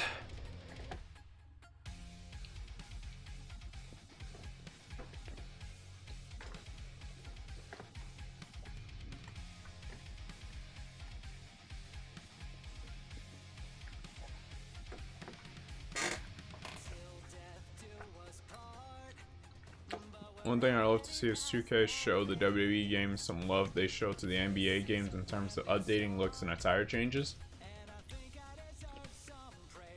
See, fair, I agree with that, but the amount of resources it would take and constantly like going back again and again, it would be very difficult to time. But I would love to see that though. I really would.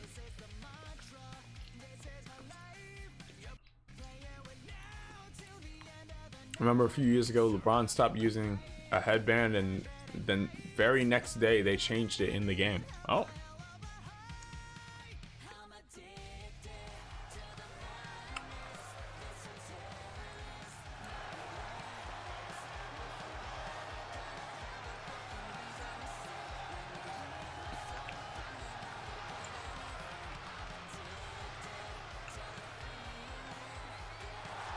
The following is an elimination match. Making his way to the ring from another time, weighing in at 250 pounds, Josh, is the second time your kick is lined up with a song. Come on now. You're doing it on purpose. Just admit it.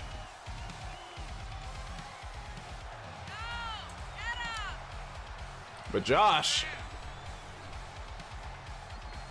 walking down to the ring. Josh in D1 tournament did something very few thought would happen.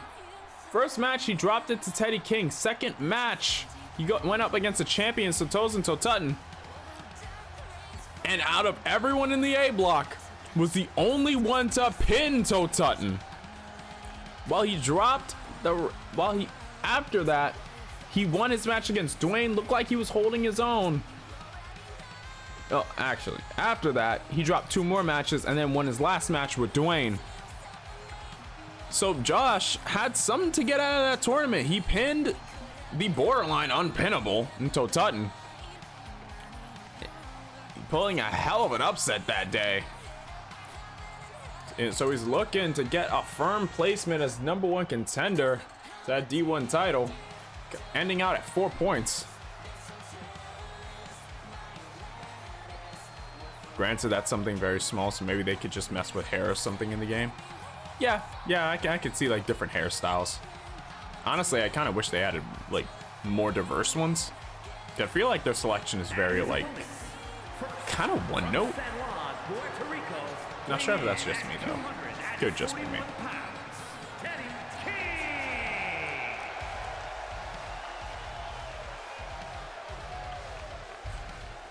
I give Theory his goatee. Yeah. God, I forgot what babyface Theory looks like.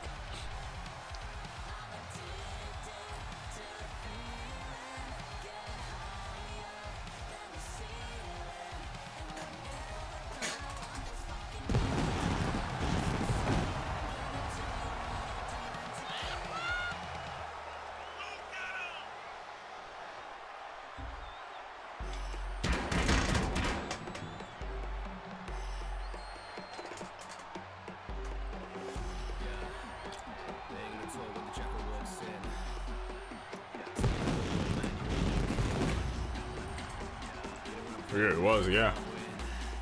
You're in the creation suite in 2K23 is way better than Fight Forever's. I never saw Fight Forever's character creation. I forgot to pick up the game. Is it like good or is it really limited? Because I know that was a big point of contention.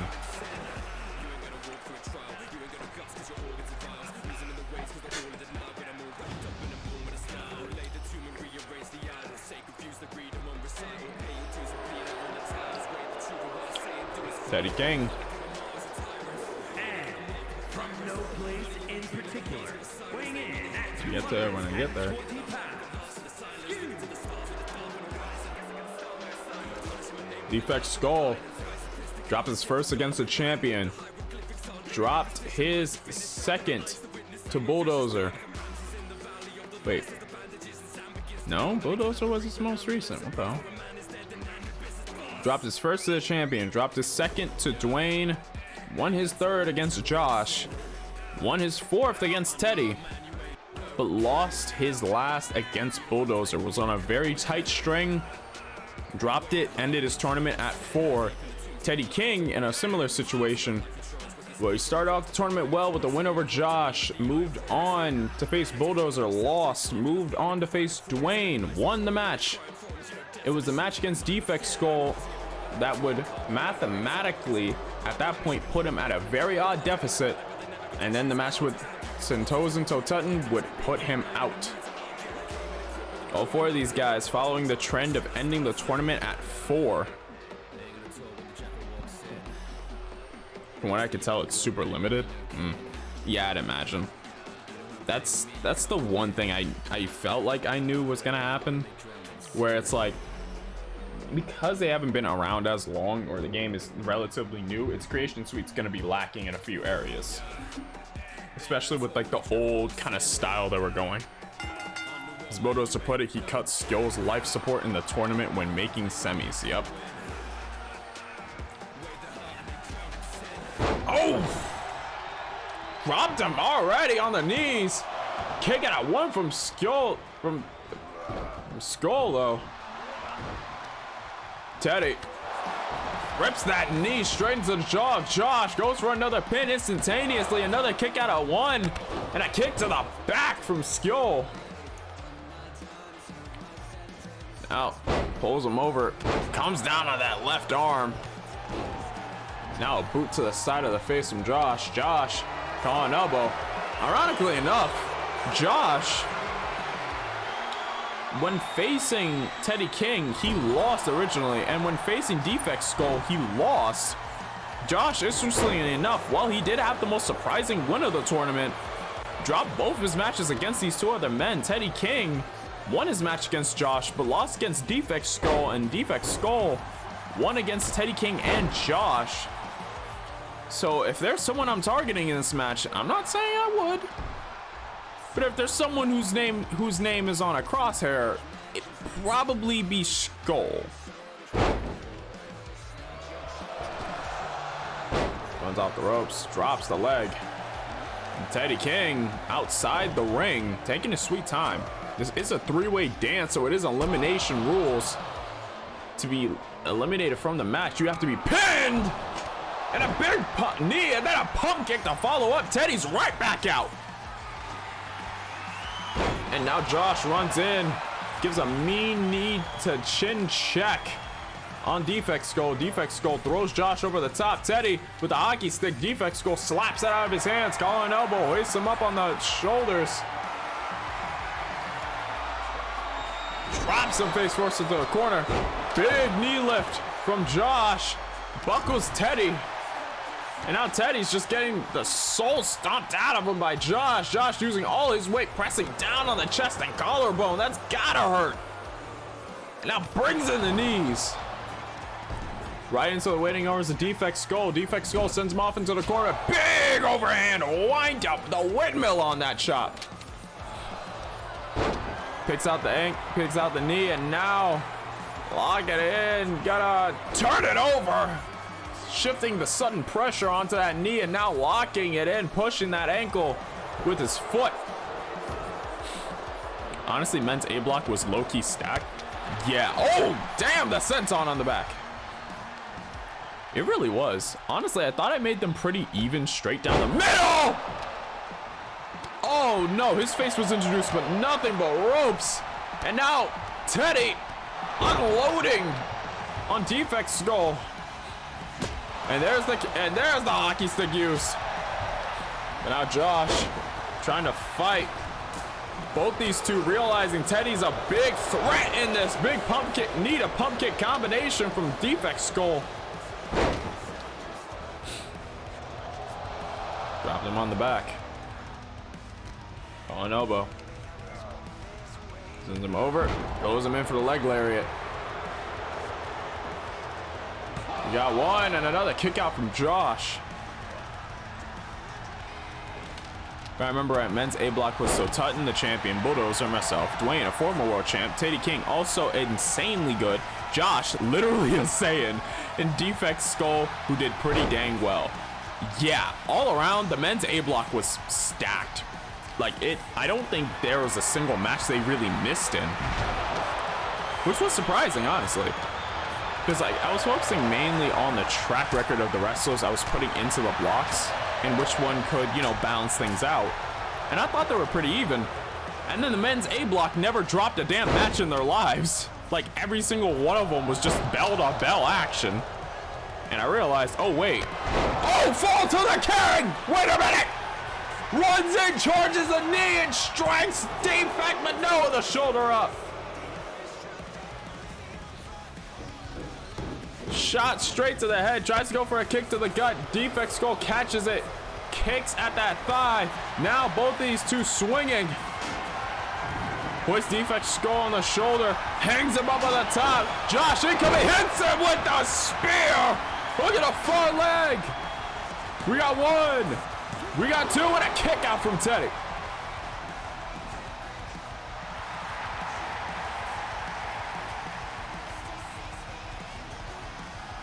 Lifts him up to his feet.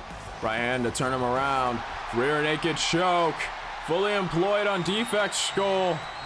Not sure how Josh originally won it. Now we're seeing nothing but Teddy King thigh. This is awkward. Yo, can you get your ass out this? Okay, never mind. He wants it to be the focal point. Okay. Oh, straight to the back and straight to the head. He collapsed, folded like a card.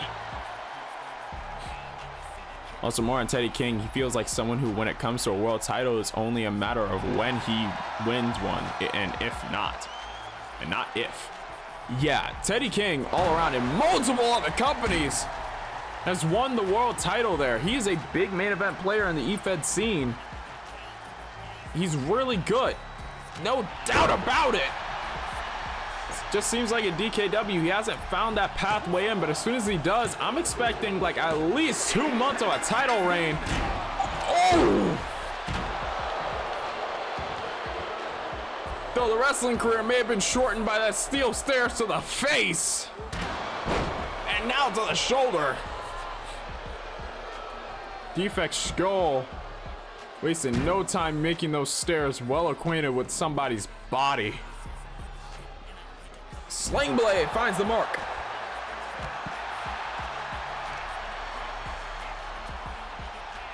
Now goes around ripcord with the knee. Did Skill swing the stairs at the ref? It really didn't look like it. Wait, was Josh eliminated? Wait, what eliminated him? Wait, I actually looked away. What eliminated him? Kick between the eyes. Big shot, missed it. Overhead shot from Teddy. Wait, what actually eliminated him? Calling elbow again. Sends him over to the ropes. Shoots him up. Oh! Josh got eliminated by, I think, fall to the king. Oh, Teddy eliminated him. Now Defect Skull looked like he was gonna go full. Oh no, the stairs again. No. Oh! Just throws it out of the ring, trying to hit Teddy with it. Teddy moves out of the way. Ooh, big uppercut. Open palm too. You can hear the sting of that slap. And now he hangs Teddy. Oh God, Teddy's busted open.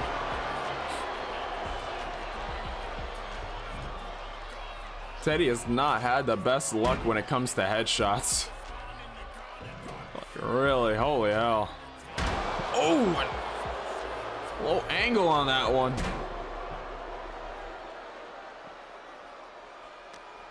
Calling elbow.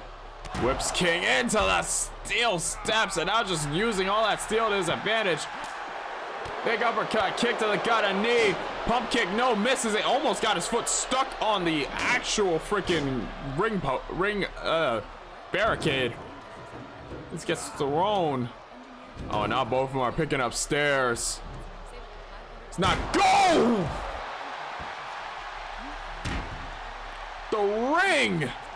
Now the right hand, chop breaks the guard, tries to go for more, but gets hit, tossed onto this concrete. Personal beef between these two, maybe, I don't even know. Picks him back up, calling elbow, no, Teddy breaks out of it, calling elbow again, throws him onto the crowd, the safety barricade. Now hoists him up, exploder with the distance thrown.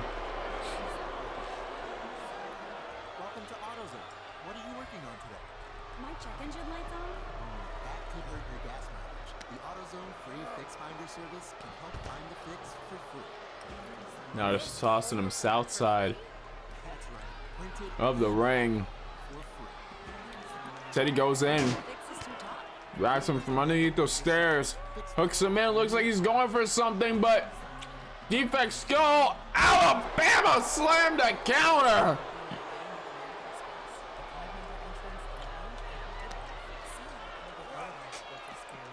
Won't do Teddy's back much any favors getting judo thrown on concrete like that. Yep. AutoZone in the background, the AutoZone ad in the background with two men trying to kill each other. I heard the ad, I'm just like, oh God. Corkscrew forearm connects, wait a minute! Skull could pick up the win here, and he does!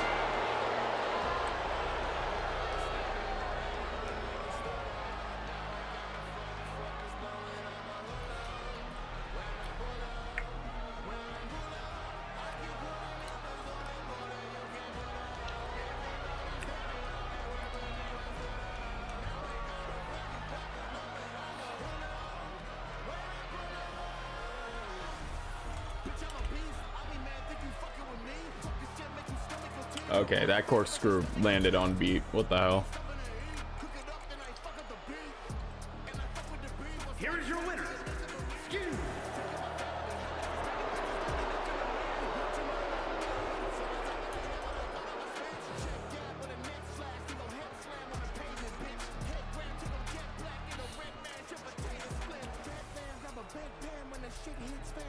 God damn. Hell of a match out of all three of those guys.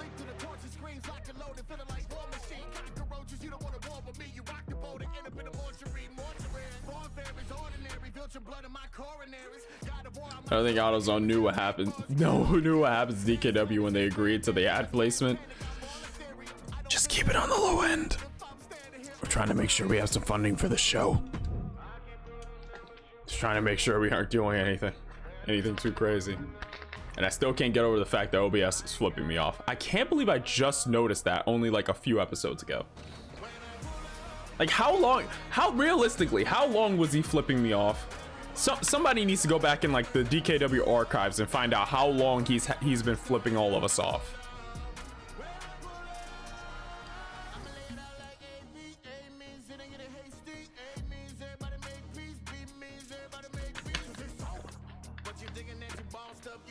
They do really look like they could be a crazy trio though.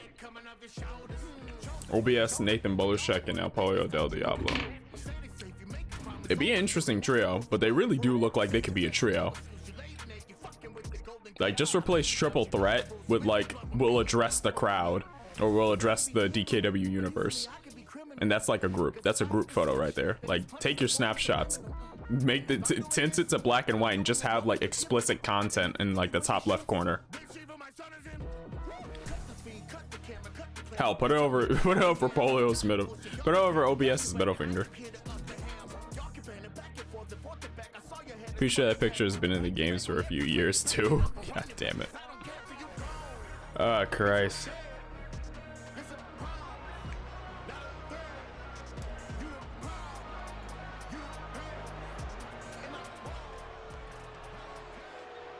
The following contest is a triple threat match. Making his way to the ring from Baywood, Ohio, weighing in at 227 pounds, Nathan the Dragon Boloshek. Nathan Boloshek started out the tournament going one-on-one with Apoyo del Diablo. Not the best of circumstances for Nathan, but he would bounce back from that loss with a win over OBS. He would go on to beat Legacy and Brock Hudson back to back. It's not something to be laughed at, but as at the final hurdle when he was so close, Will Ospreay on November 9th would roll him up and cause him to fall short of that secured final spot. So close, but a roll up when his guard was down was what cost him. But with the points he managed to accumulate, he's still in the running, though that could very much change with the dynamic of this match. If he is the one pinned, he loses it. And his opponents, first from Mustache Mountain, weighing in at 305 pounds, OBS, all flash, not much class, but he's a pro wrestler, student of the game, and with that, he's passed. What? Anyways, if I remember right, whoever gets eliminated in this one is out of the semis. Yep. OBS started his tournament with the win over Will Ospreay. Moved on to have a loss against Nathan Boloshek. Win against Brock Hudson.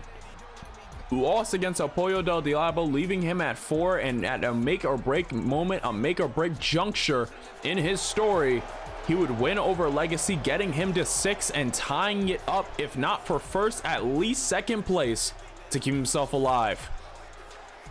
He came back last second to do it. Can he keep that story going? Or is this where this streamer's career comes to a halt?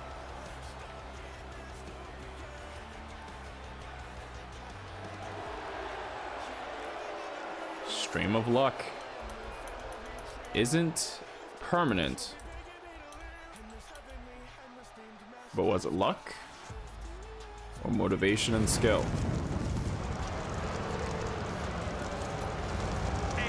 If Nathan loses, he might take his anger on Teddy King. He actually might. 158 pounds, the Devil Bird. Apoyo del Diablo started out his D1 with a win over Nathan Boloshek. Moved on to a loss over Legacy, a loss to a win against Will Ospreay, and a win against OBS. Tried to go for 8 to take the top 2, but Brock Hudson would beat him and leave him at 6, causing a tie between him and the 2 others in this match. Remember, the first one pinned will be the one eliminated from the semis. All 3 of these men tied for highest in the block. There can only be 2 leaving this match, and only be 1 leaving the block in total. And now they're starting. Collar and elbow tie up from OBS to Boloshek. OBS definitely going to have the strength advantage going into this. Nathan Boloshek may have the submission awareness. And Apoyo del Diablo is pound for pound the hardest striker in DKW. You cannot point to a better example of the trifecta of skill trees in wrestling. I refer to it as skill trees solely because, the double stop.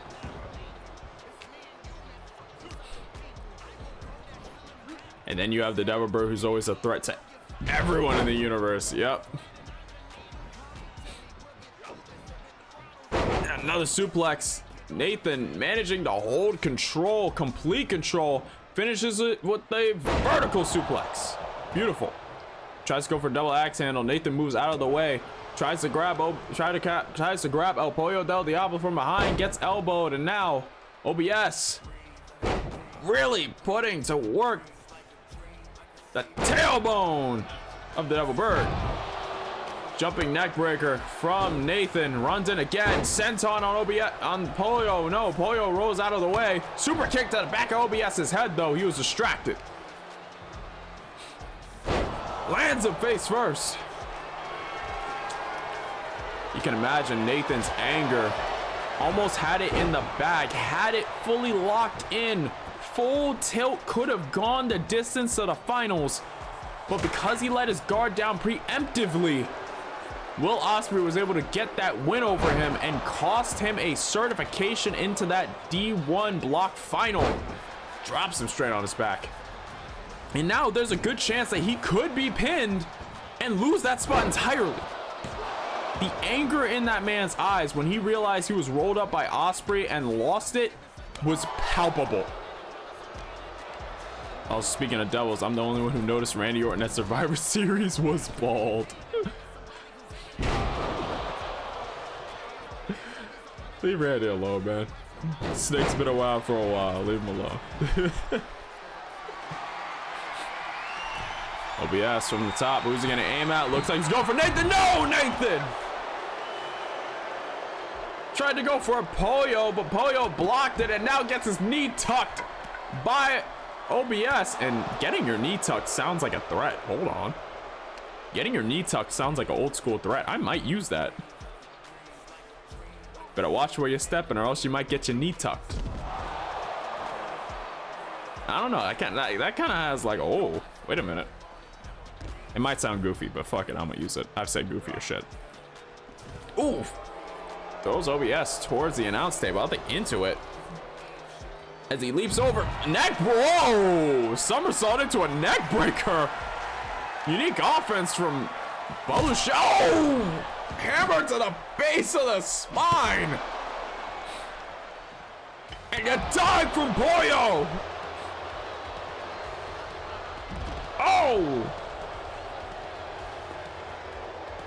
I'm just saying the last time we saw Bald Orton, he was punt kinking fathers and kissing another man's wife after knocking her out in front of said man. Oh shit, you're right, yeah. 2011 Orton was a different demon. Oh god.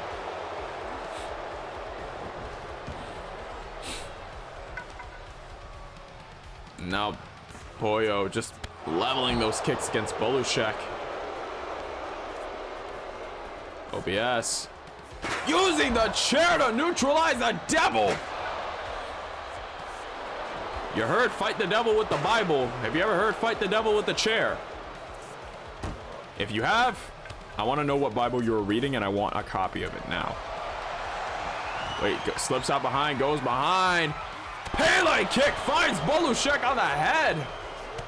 Big shoulder tackle from OBS. Grabs OBS by the head.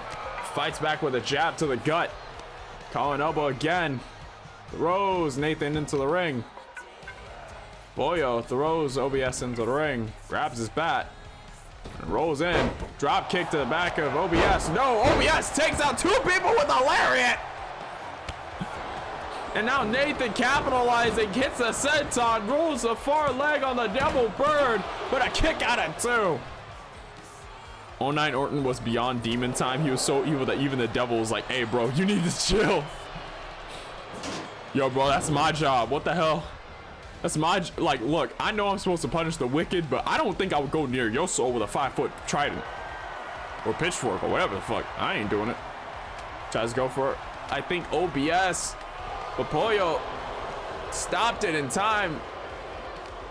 Reverse waistlock holds him in place for Pollo. Pollo locks that double axe handle and now pops up Hurricane Rana. Nathan, big insecurity kick. I think knocked the consciousness out the Devil Bird.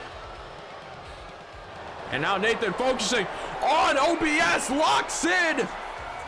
That sleeper fully locked in. Chairs got slipped out of the ring. OBS is holding on it. Oh!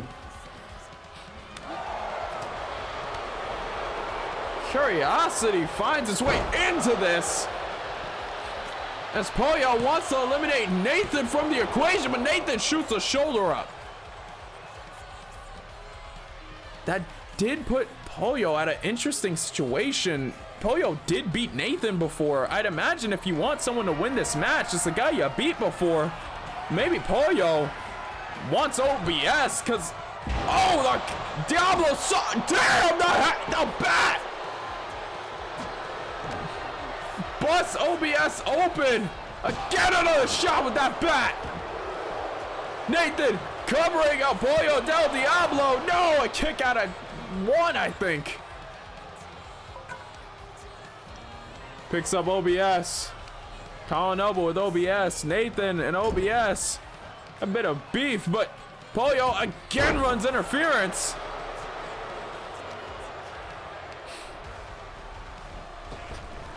Maybe it's from a psychological angle. I mean, winning this match would get you the momentum you need. Corkscrew forearm. Clips the bird, but doesn't take him down. Oh, goes over. Elbow to Bolushek. Flies around. Goes in. Dials it up with the extension. And now OBS using that bat. But Pollo now grabbing OBS. OBS shot to the gut. Apparently there's a little bit of some turmoil between these two. Right hand stuns Pollo del Diablo, but gets caught. Discus clothesline. Ripcord clothesline. Now a stomp to the back. Nathan won against OBS. Nathan couldn't beat Pollo. OBS lost against Nathan, lost against Pollo. It doesn't matter who he faces. He wants him out of the equation. Look at the foreleg on Nathan now. We got one. We got two, and Nathan shoots the shoulder. Now Pollo del Diablo has beat both of them. So I don't even know. 09 Orton would honestly somehow be a bigger heel now than he was then. Oh yeah, 100%. If he could throw us back into that old Viper character, everyone is going to hell. Double suplex, lands him on the bat. Right hand. Hold on, hoist him up on the shoulders. That helicopter spin. Nathan could be flying his way out of the semis. If this keeps up, but Pollo breaks it up again. Is Pollo so focused on winning the match that he doesn't realize he could win by not getting pinned? OBS hitting OBS on a Pollo del Diablo to take him out the equation, but no. The Devil Bird shoots the shoulder up. It was almost OBS versus Nathan Bolushek. But wait a minute! That submission that Bolushek has on OBS! Bolushek can get rid of OBS here! He turns him on his side and he does it! OBS, despite his last second breach of power in the tournament, gets dropped out the semis, and the winners going on to face each other. Pollo del Diablo and Nathan Bolushek.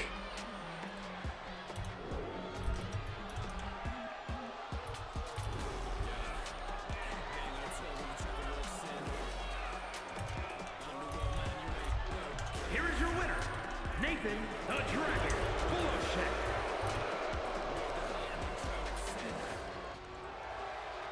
Nathan really, yeah. If Orton goes back to old Viper character, he's taking over hell, to be honest. Yep. But GG to all three men. We decided the semifinals. OBS, we appreciate your run. We give you your flowers, your GGs, all that good stuff. But it's gonna be El Pollo del Diablo and Nathan Bolushek going at it in the final of the men's B block. And while Nathan's got some momentum riding in, he's facing a guy who's beaten him before. That's going to be dangerous waters to walk on. He solidified his place in the semifinals. He solidified his place in the block final. Now from here, can he beat Pollo to claim that #1 go-getter spot? Can he move on and win the D1? Or could this be the hardest fall from grace we've seen in DKW? So close yet so far. Could this be a fairy tale that finishes? Could this be a fairy tale that hits its abrupt ending? We'll have to wait and see. GG to all three men once again.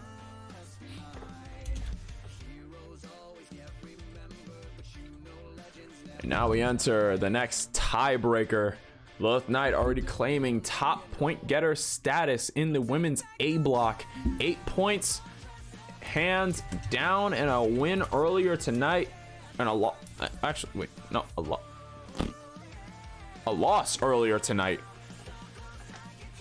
Interesting position to find herself. But now the question is, who is she gonna face? Karina Cortez, who has been making a few good headlines since she's entered this tournament, debuted a little bit before it. Yuno Arai, the previous DKW Women's World Champion in her own right, or Anna Marie, who after getting her neck busted after a brutal match, ran it back, took the win, and is now hunting that title. 6 point set at each. The tiebreaker would push one up to 8 to tie. Who is it gonna be? We're gonna have to see.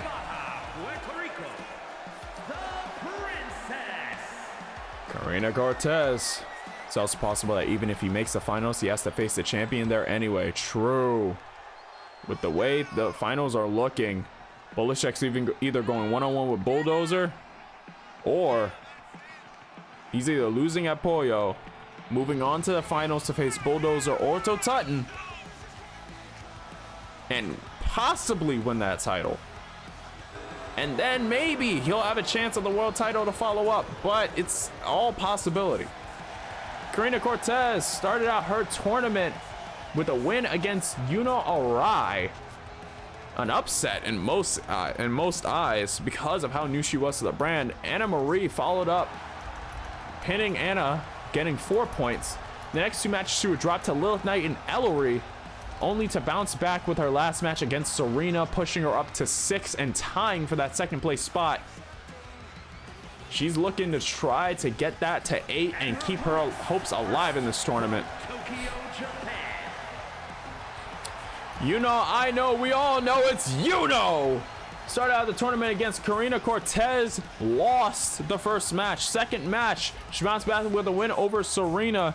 Third match, jumped in with a win over Ellery. Fourth match, lost to Anna Marie. And then the last match, picked up a surprise win over Lilith Knight, who at the time was undefeated. Looked like Lilith was on her way to 10. Yuno wanted those 2 points so bad she earned them. And now we're at a situation where she's tied it up for second place. She wants her title back. This could be the way to take it. This could be one step closer to getting that title back that she lost prior to the D1. Could she do it? It all depends.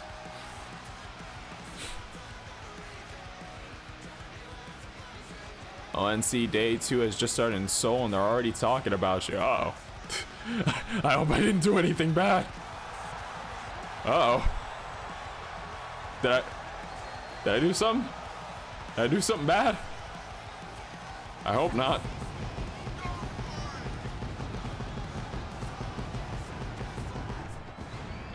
Anna Marie.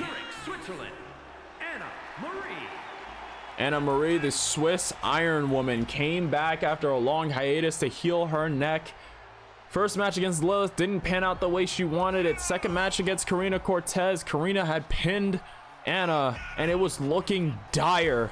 Anna Marie at this point had gained her legs back, took a win against Serena, took a win against Yuno Arai, and when faced off against the very woman who put her on the shelf, displayed a level of durability unknown to God in the machinations of creations. Jesus, I didn't think it was possible. But all hell broke loose in that match, and she walked away with 2 more points, finishing with 6 total and causing it to be a 3-way tie for second place. Will Anna Marie win this to go on to the finals of the block and potentially have a chance to win not only the D1 title, but maybe the world title? It all depends on this. 6 points around the block. One woman could leave with 8. Ref rings the bell and here we go.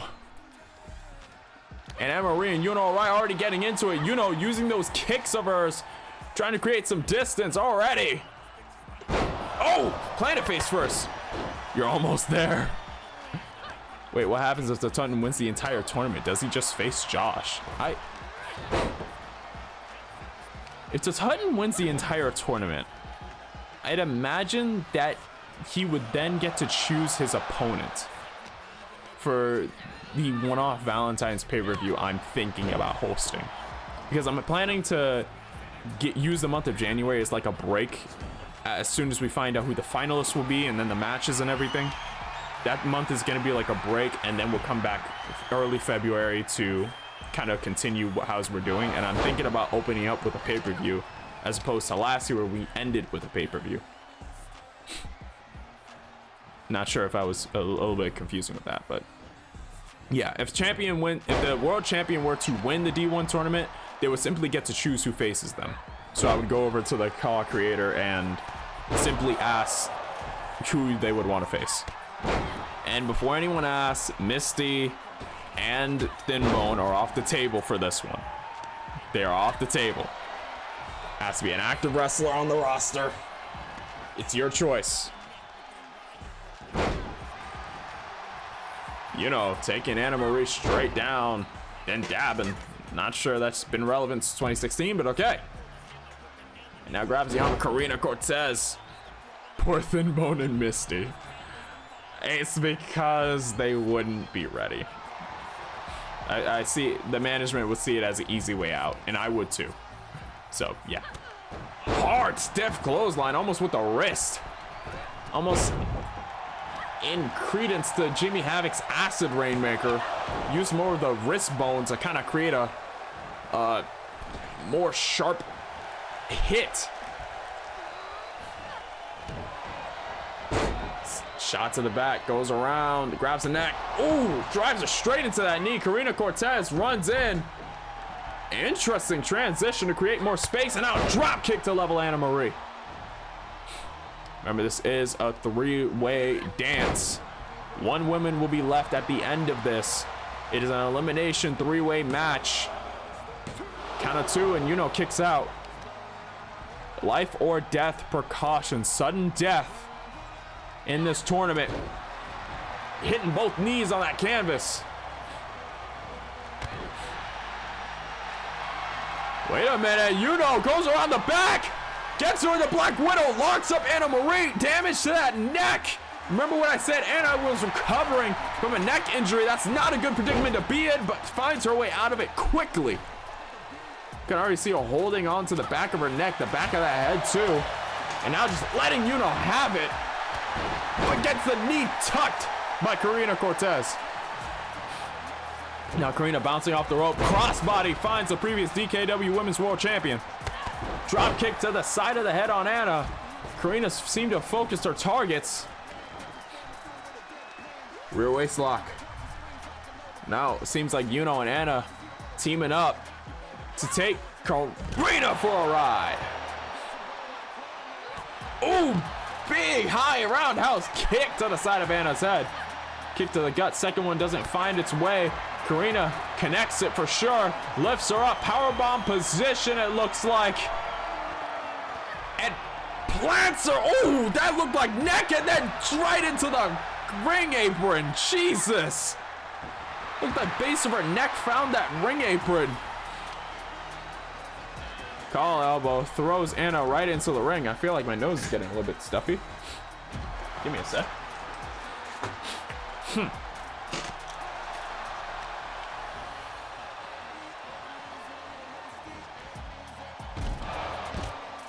Gotta go for a dive. Missed the mark. Yuno hits a DDT. Gets to the gut from Karina. Hoists her up. No, but a shot between the eyes from Yuno. Drop kick to the back from Karina. Anna switches targets. Forearm shot to Karina Cortez. Knee strike to Anna. Knee strike to Yuno, sorry. Rear waist lock. Shot between the eyes.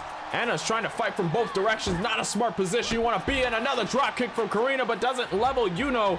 Hits the shoulder. She's still on her feet. Chop in the gut. Rear waist lock sends Yuno into the barricade. And now Karina sending Anna away. Personally, if I was in this and I was Anna Marie, this has got to be the easiest decision I've ever made. I'm getting rid of Yuno Arai first if I can. Maybe Karina Cortez, let her do some damage. Because remember, Anna had lost to Karina. Karina has beaten both Yuno Arai and Anna Marie. The target in this match has to be on her. I would say it. I know it's a bit unfair for me as a commentator to say it, but if you're in a match with a person who's beat the both of you in a triple threat elimination, I'm ganging up on you. You ran my fade once, I'm spinning the block, and I'm not letting you get your hair cut. I'm giving you a nice fade to go with it. Damn it. I'm not letting you cut my hair twice. If you catch my meaning.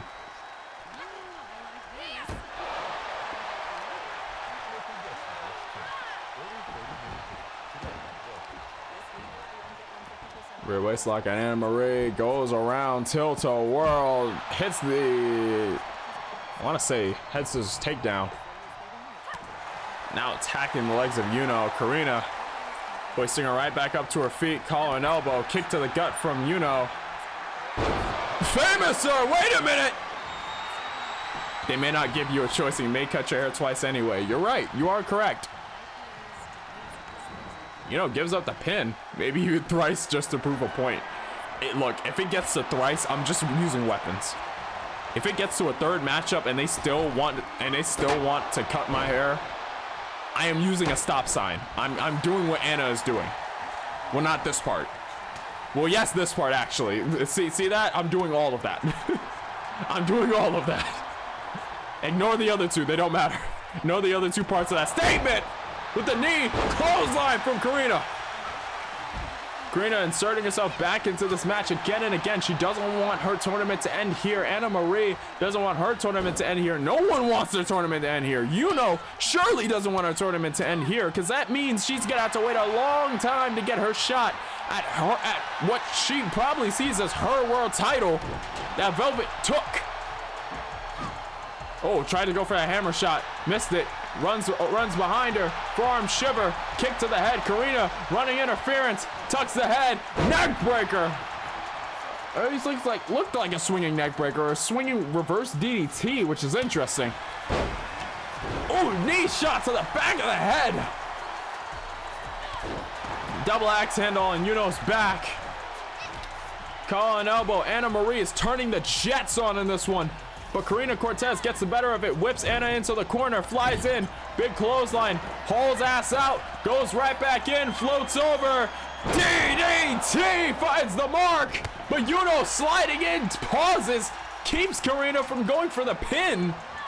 That's an interesting choice. Tries to go for more. Yuno stops her dead in her tracks. Kick to the gut. Maybe Yuno's taking my advice about getting rid of the strongest of the three first. She beat the both of you, so maybe it's better to take out the more immediate threat than to turn it into a one-on-one and maybe repeat the sins of the past. I don't know. But it looks like she passed out. We're gonna far leg on Karina. We got one. We got two, and Karina shoots the shoulder up.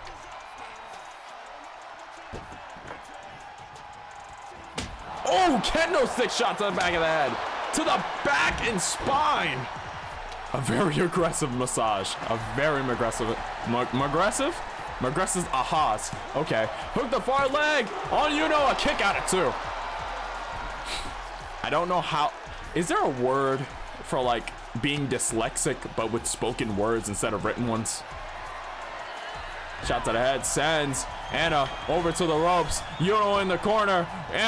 Karina runs in, gets caught by Anna, pulls her off the ropes, reverses that 619, but ripcord straight into the knee. Now rolls out of the way. Yuno tries to go for more. Karina kicks her in the gut. Wait a minute. Sunset flip. Power bomb. Sunset flip. I don't know what's wrong with me. Connects the knee on the jaw. Damn, that kick. She wound that kick up from Tokyo to Venezuela. Jesus Christ. The wind up down that kick was crazy. I'm not sure how Anna's still on her feet. That's something different. I'm sorry. But after a kick like that, I think I'm laying down. Tries to go. Oh. Oh, that slap had some snap to it. Low hanging altitude roundhouse. Clothesline from Karina. And now Karina telling off Yuno Arai. Calling elbow again. Slinks around. Sling blade. Slides into the ring. Anna ate that kick like it was nothing more than a slap. Only to be followed up by a slap. It's crazy. Oh, sends Karina into the corner of the announce table, and now Yuno having her fun. Kick to two women at once goes Anna. Took a lesson out of Kevin Owens' book, said, I can kick the both of you at once, watch me. And now just using that kendo stick, rolls out of the way. That just cracked over Anna's head. Anna's feeling that one. That actually broke over her head. Yeah, Anna is holding her head. That hurt. And now a fisherman's brainbuster from Yuno on the outside. Grabs the hammer. Yuno goes in. Big kick to the jaw. Oh, damn it. The women are using the kendo stick again. Yeah. And now Yuno pulling Anna towards the center of the ring. The stop sign is tweaking out. It's trying to send her a message from God, but Yuno doesn't care.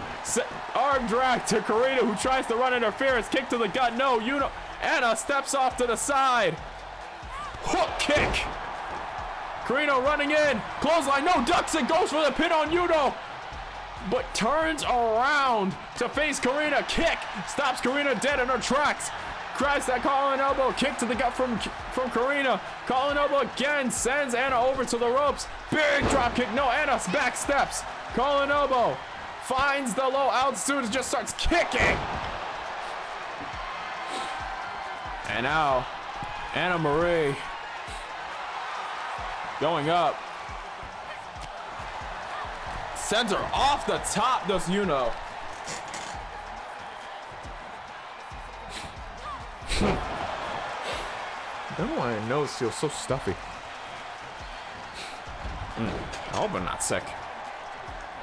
I feel like all three are close to getting eliminated. All three, yeah. It's only a matter of time till someone drops. Anna grabs the stop sign. Tries to go for a swing. Yuno slaps it out of her hands. Oh, rises with the knee! Like the sun to the east! We got one! We got two, and now a kick out from Anna. Yuno's good with her legs, but I've never seen her just straight up knee a I may have forgotten, but I don't think I've seen her just straight up walk up to someone and then just pop a knee straight to their jaw. That's new. I think that was just viciousness. That was just anger.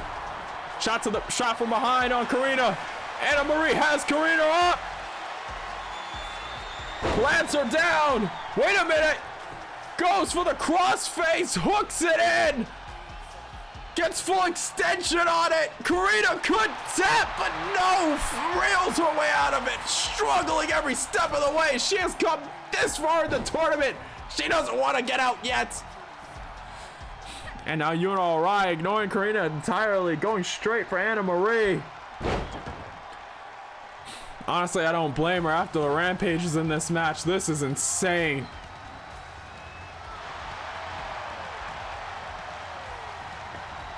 Anna gets right back up on her feet. Goes around. Wait a minute. Slumdog Millionaire! Hits it again, displaying the level of agility. And now just kicking Karina off of her. She has the stop sign. No, Karina, you put the sign down, young lady. Slaps the sign out of her hands. Tucks the head in. neck breaker. And now grabbing the head, repeats the process on Yuno Arai. Now just unloads a knee on Yuno. Karina taken apart. Yuno Arai not giving her any chances. She says, I need to end this here and now. Comes out the ropes. Basement, low altitude drop kick looked like to the jaw. And now Karina going up to the top. Anna getting into the ring. Karina takes flight. Front splash. Landed on the head, it looked like. We got one. We got two. And she kicks out. And Anna Marie tried to tell her to stop. Misses the two shots. Forearm shiver to the jaw. Swinging neck breaker again on Anna. She landed a bit on that stop sign, but it doesn't look like it's gonna halt her movement. But Yuno using that side and placement to her advantage. Reverse DDT. Anna rear waist lock, rolls her around. Big knee shot. Big shot to the stomach, overhead chop. Tucks in the head. Snap, suplex. Suplex. I'm getting exhausted, and this isn't even the main event. Oh, that was low. That was close. That was real low. That was straight towards navel. The way that hammer came in, but now Karina takes it out of Anna's hands. Damn it, they got another kendo stick. Kick to the outer leg. Yuno drops Anna Marie. Forearm shot, collar and elbow, kick to the gut from Yuno. Collar and elbow again, tucks in the head, swinging, reverse DDT it looked like. Never mind, it's not a kendo stick, it's a mop. It's a hockey stick and a sledgehammer with the stop sign in the ring. Wait, no, I'm dumb, it's a hockey stick. Karina getting in the ring. Neither one of these three women have shown any signs of slowing down, but they're burning the candle at both ends. And I only imagine side rush and leg sweep. Oh! The shovel is being used! The shovel in use! Rear waist lock from Anna. Ripcord knee. Big clothesline, stuns Anna for a second. Collar and elbow, kick to the gut from Karina. Could Anna or Karina be the first one eliminated? Big forearm shot. Karina sees her chance. She sees her chance to take Anna out of the equation. Frog splash from the heavens. The Cortez-inspired frog splash. 2. Now and another kick out from Anna. She is still in this. If there is ever gonna be a doubt on Anna Marie's head, if it's ever about her status as a Swiss Iron Woman, I want you to take your head, shove it straight up your ass, and try to keep talking, because all I see is shit coming out. God damn it.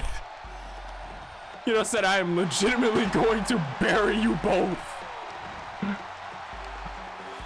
And now Yuno dropping Anna with a fierce forearm to the chest. There's no compensation. There is no half-assed in this match. This match is going until someone gets knocked out. Goes under, DDT. Now Anna goes in, collar and elbow, rings the arm, big hook kick to the neck and jaw. Now she goes towards Karina, looking to get rid. No, Karina breaks it up. This match is already rated 5 stars and can't get any higher. I bet if it could, it would have just said awesome moments. And you know, straight up telling the two in the ring to kiss my ass. I don't even care about censorship at this point. Fuck it. Karina goes off the top. Goes in. DDT. And you know, picks up. Wait a minute. Elevated pin. But I think ref caught her.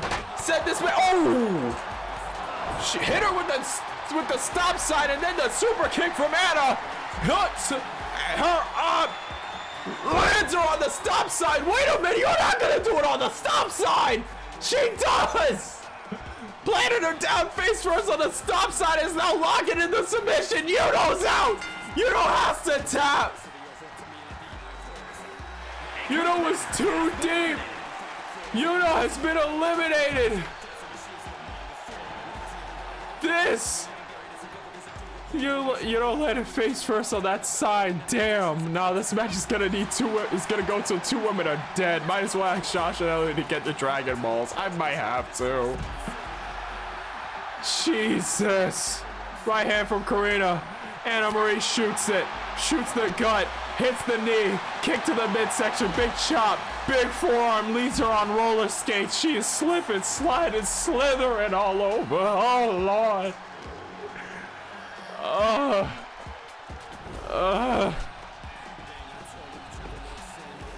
And now Hannah has Karina in the ring. You can hear Karina struggling to move. Those gasps of pain.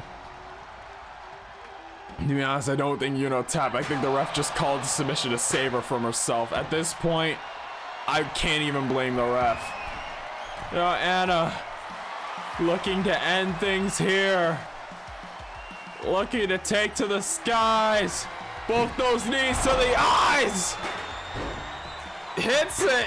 Not the full thing, but at this point, I think it might have the same effect. 1, 2, and that's 3. Anna Marie can't even stand up straight. She just collapsed. Oh my God. Watching that match left me exhausted.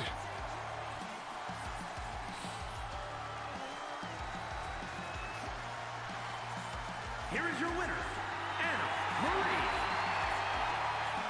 Karina Cortez, even though she rolled out of the ring, you can see her in the back of it, still trying to get back up to 2 feet. Please. We understand your spirit, we respect your name, but please, for the love of God, just take a knee this once. You did well.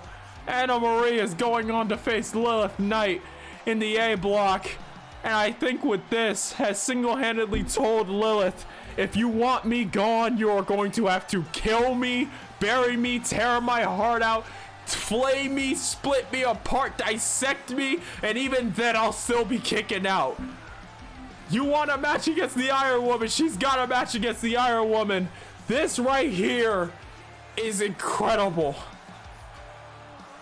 All that effort in the D1 Championship still isn't even guaranteed. You're right. That's the thing. All that hell of an effort. And for all we know, the next match could be 5 seconds and some change. But something tells me with the way Anna left this one, there's no way that it can end in less than 5. Hell, oh my God.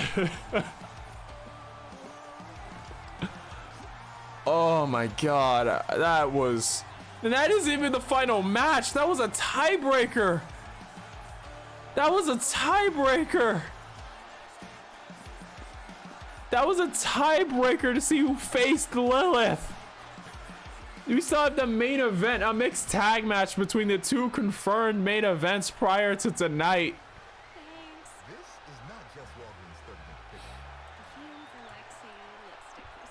This is something else. Ladies and gentlemen, if you're not standing on your feet applauding these women, I just have to ask, what the hell are you doing? After a match like that, there is no way anyone could go back to just being another name on the roster. Holy hell. All that, and Anna will still have to probably go 10 minutes with Lilith. Yep. And I think the game just crashed. Don't tell me, no. The game crashed. It couldn't handle all that. The game put out one of the best matches I've ever seen. I should have known it would have led to a crash. All right, we're gonna cut to a little bit of an intermission here. Try to get things going. My God. Oh my god. Last match, a mixed tag. I'm not sure how long it will go, but I do think it will be the last match of the night. I don't know. After wrestling matches tonight, I don't even want a dog. I don't even blame the game for needing a breather. Honestly, I don't either. Holy shit. That was insane. That was actually insane. Holy fuck. Oh man, I need water. Where's my fucking brownies? I need it.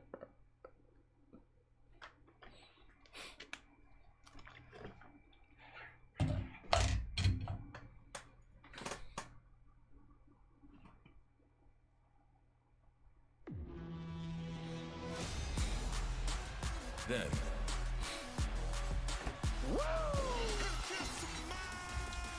That was Mania main event worthy. It really was. Holy fuck. Holy shit. Thank you for the water. Oh fuck.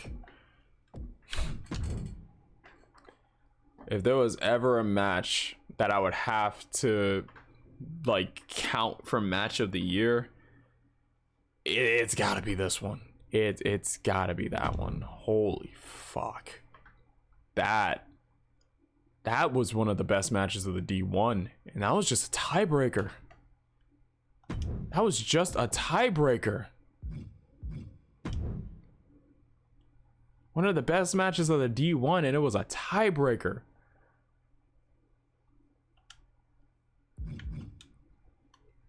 If I'm being completely honest, yeah, no, that was insane. And now we get back to the show as our main event set for one fall. Mixed tag. Aaliyah Amir.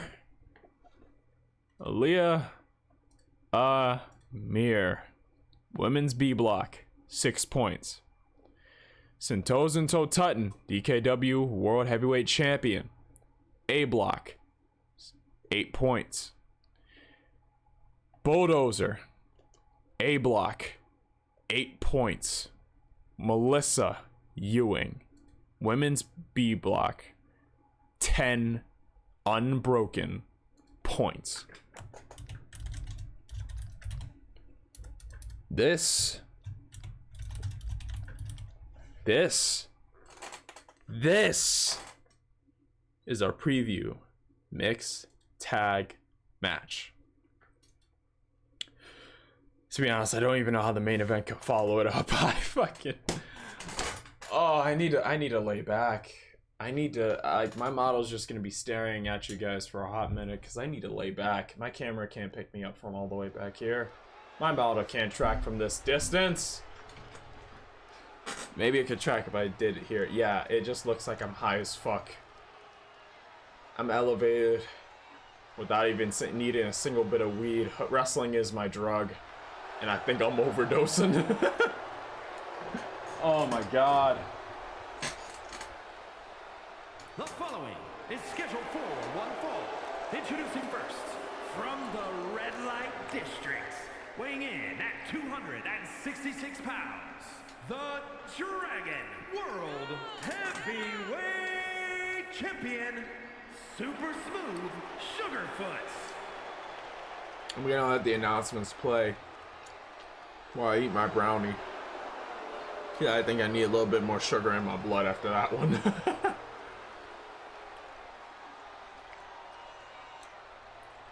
Holy hell. Also, side note, at some point in the future, I may overhaul the DKW title. I feel like compared to the other championships, it doesn't quite hold as well. So I wanted to reconfigure the design. So it's probably gonna look a bit different sooner or later.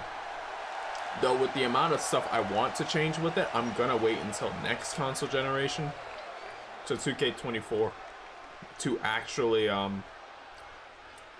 really take it apart and work on where I see the flaws. Because the women's world title to me looks appealing.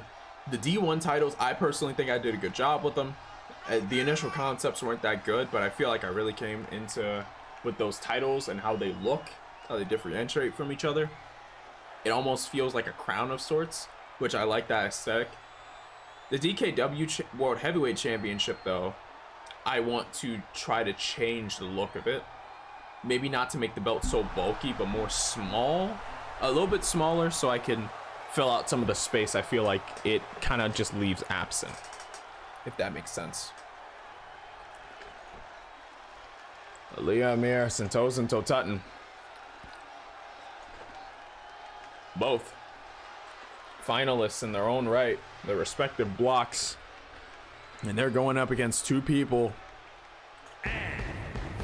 who've locked in their spots. At 220 pounds, Bulldozer. Honestly, I can't make custom titles worth a damn in the game. Yeah, I noticed that a lot of people tend to just use title designs from outside of the game and port them in, which makes sense. Yeah, I see the appeal in that. Honestly, I would do the same if I could. But I feel like a majority of the time I feel better just kind of seeing what I can cobble together. That like hour or so I spend looking at like a blank plate, thinking about all the different combinations I could put there, and then putting them into practice, seeing what works, seeing what doesn't. But then again, I'm the kind of guy who spends like 3 hours looking over all the moves in Create a Wrestler, so I'm not the best to talk about when it comes to creative liberties.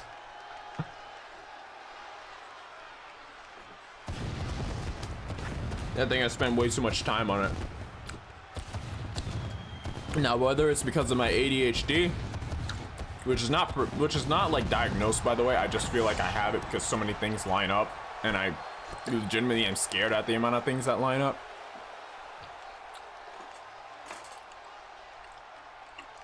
That I might as well be on Adderall. I'm not. I might as well be though. Bulldozer. 8 points. Men's A block. And his tag team partner. 10 unbroken in the women's B. Melissa Ewing.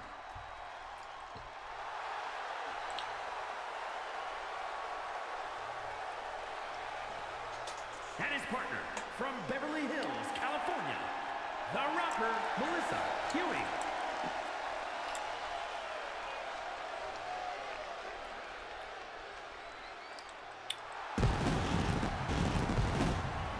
Usually whenever I make a custom title, I usually grab the big gold template and just apply whatever metal color. Fair.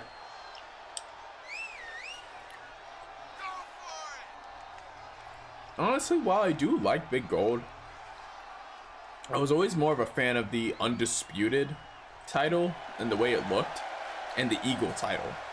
Those two were my favorites, just because, like, with big gold, yes it was illustrious, yes I liked it, I liked all the different designs, but I feel like they were so hard to see from a distance.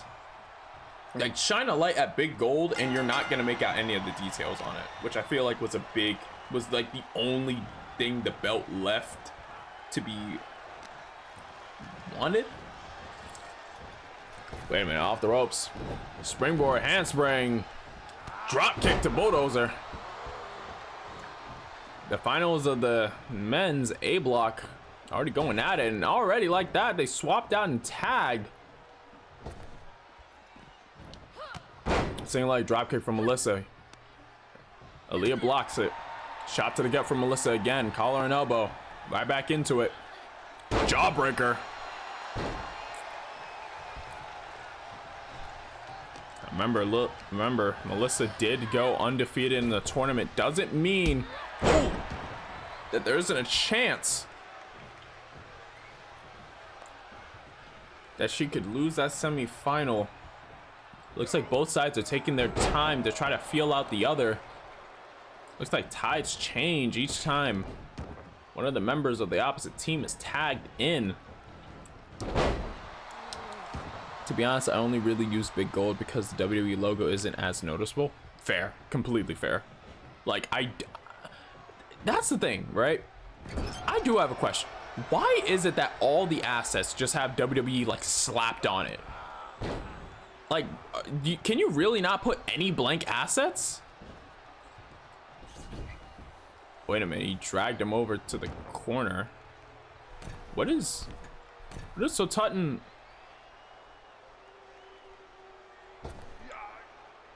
Oh! Wait a minute! Sat straight on the ribs. But Bulldozer quickly pulls his knees up. I think he was a bit upset at that, honestly. I'd be disgusted. Took all his time. Oh my God! He cleared over Leo Mir with no run up. What the hell? What is this man made out of? I thought the rabbit was the one outside of the ring. What was that distance? Rolls him over and a super kick to the jaw. Hey Toxic, you want to tell me how your guy decided to take off to the sky like his name was Superman on a bad day? Just realized I had an entire promo written that I forgot to post. Oh.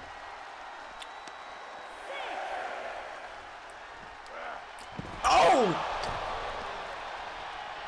Yeah, I don't think they care about that count. I think these two just want to fight out here. Wait a minute. Both of them slide back into the ring. Bulldozer gets there. So Tutton follows. No clue, to be honest. Jesus Christ. What kind of exercise does he do? He's a gut. Stomp to the chest twice. Bulldozer slides out of the ring.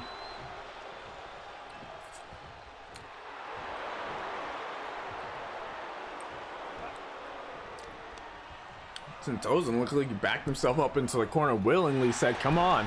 I know you can do better than that. Oh! Oh, a shot to the jaw. Goes under. DDT by the champion. Rolls him over. We got one. No! Not sure what happened if Bulldozer shot the shoulder up first and Melissa broke it up. Super kick to the jaw of the champion, though. Puts it down, rolls him for the cover. We got one and a kick out from the champ. Now again, swapping dance partners. About to see in a preview of the women's B block final. Tries to go for a single leg drop kick. Aaliyah Mir ducks down. Stops Melissa from hitting those ropes. Sends her out towards the center of the ring. Shoots off the second. Big arm drag. Jumps in. Drop kick with a little bit of a spin at the end. Pins the arm down. Drops that knee onto it.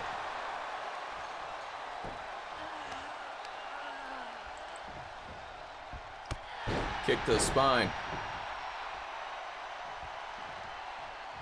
And now again, the dance partners swap. It's like each of them feel each other out before moving on.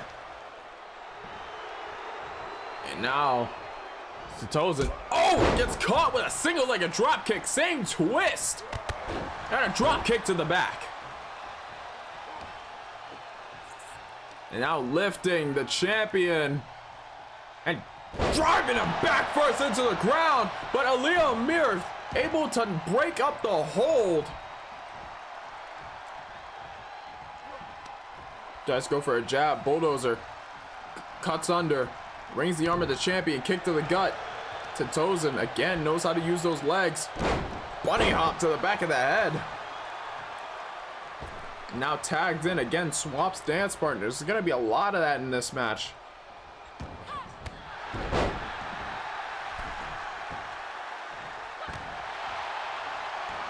My favorite parts of the promo I forgot to post was Bulldozer saying that from the beginning he knew the semis were going to be him versus Tutton, and that the last time he underestimated him, something he won't do in the semis. And Bulldozer does have a history of living up to his promises. I'd imagine semis won't be one of them. Crossbody from the heavens. Now Melissa kips right back up. Calling elbow sends Anna Marie into the Aaliyah Amir. Jesus, sorry, I got the last match on my brain. Big wild clothesline though.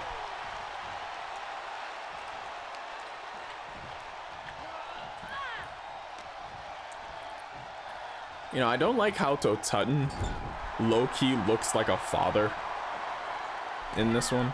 Just like him and Aaliyah just look like a father and daughter tag team, and I can't get that thought out of my head for some reason.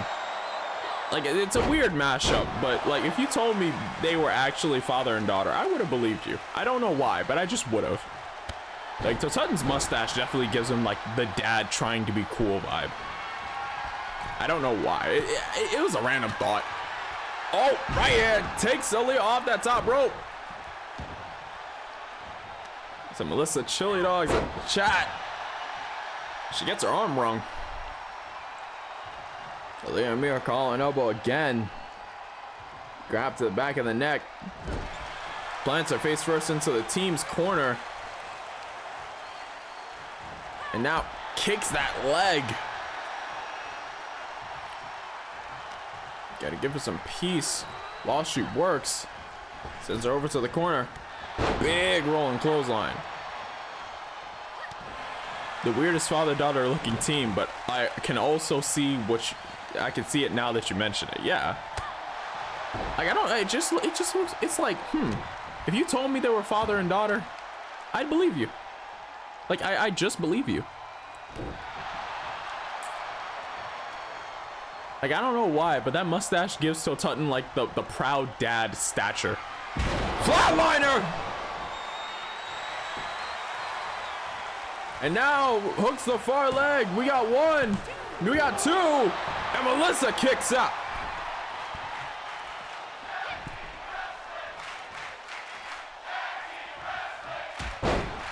First DDT. And it looks like Tutton and Bulldozer are fighting on the outside, just out of frame. You can see it at the bottom of left for a split second. You can hear him too. And oh, damn!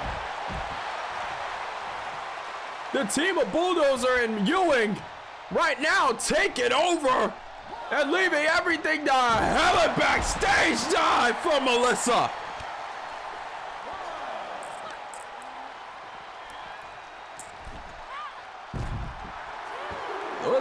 Wasn't a promo from Bulldozer, but if I know the man as well as I think I do, this is personal beef between these two, and Bulldozer is not happy about how their last match ended. I've seen the man's promos. I think I can make an educated guess on how he's feeling. I'm taking a step back. Oh! The throw landing a mirror against the ring post. Jesus, she bent awkwardly. Getting thrown like that is never a comfortable thing. Gets into the ring. Melissa with the left hand. Kick to the gut. Rings the arm. Has her down on her back, and then the leg drop. Look at the far leg. We got one. No, and a kick out at one from Aaliyah. Bulldozer certainly is a fan of Tutton or a certain Chicago native. Ooh. Goes up. Super rocker dropper. If that didn't get her from, definitely not a one no more, but will it be a three? We're at two and a kick out. So Tutton getting a little bit close to Bulldozer. Ref starting a count to get them both out of the ring. You can tell emotions are high in that one. Aaliyah reversing Melissa. Double underhook. Hoists her up. Does not even a backbreaker. Just straight up dropped her ass. To be honest, Bulldozer isn't a fan of many people, come to think of it. Well, actually, yeah, you're right. The two people Bulldozer, from what I remember, are able to, like, not coincide with, but respect, would be Legacy and Josh!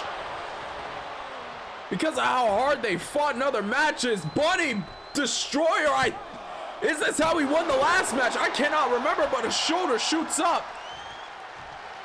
Could be a preview of what's to come when they finally go head to head in the block final. Trips out the leg from underneath though. No combination of kicks into that kill shot like last time. Bulldozer has been shown to be studying, doing whatever he could. He doesn't like to lose twice. And I know for damn sure he'll never let it happen. But will he have that ability over the champion? That remains to be seen. Kick to the gut. Tries to go for the corner. Boot to the gut. Sends Tutton face first into the corner. Champ is face first in the corner. Now back in the corner. Tucks the head in. Gets a snap. Exploder with the turnbuckles in play. Bulldozer absolutely hates losing. I can tell. From the way that man glares every single time he has a loss, I can tell it hurts. He takes it personally. But it's that hatred for a loss that, while toxic, does, well, no pun intended. His hatred for losing is a bit toxic, but it does serve him well.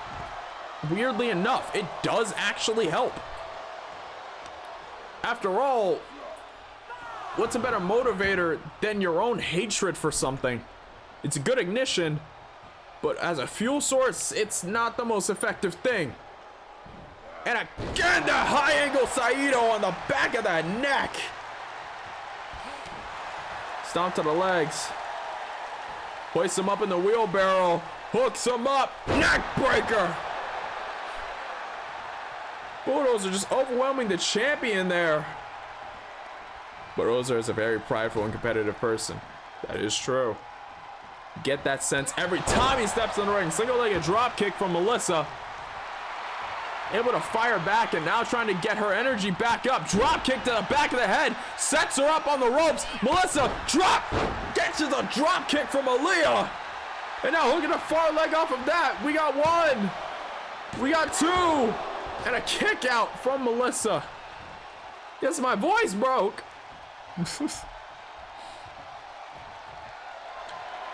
Another flatliner to finish the job, maybe to preview the future. We have 1, 2, and that's gonna be 3. Aaliyah Amir and Sentosa Tutton pick up the win in this hell of a hard-fought back and forth mixed tag match. Bulldozer also expects an HBK caliber performance out of everyone else. Here are your winners. That's an interesting expectation.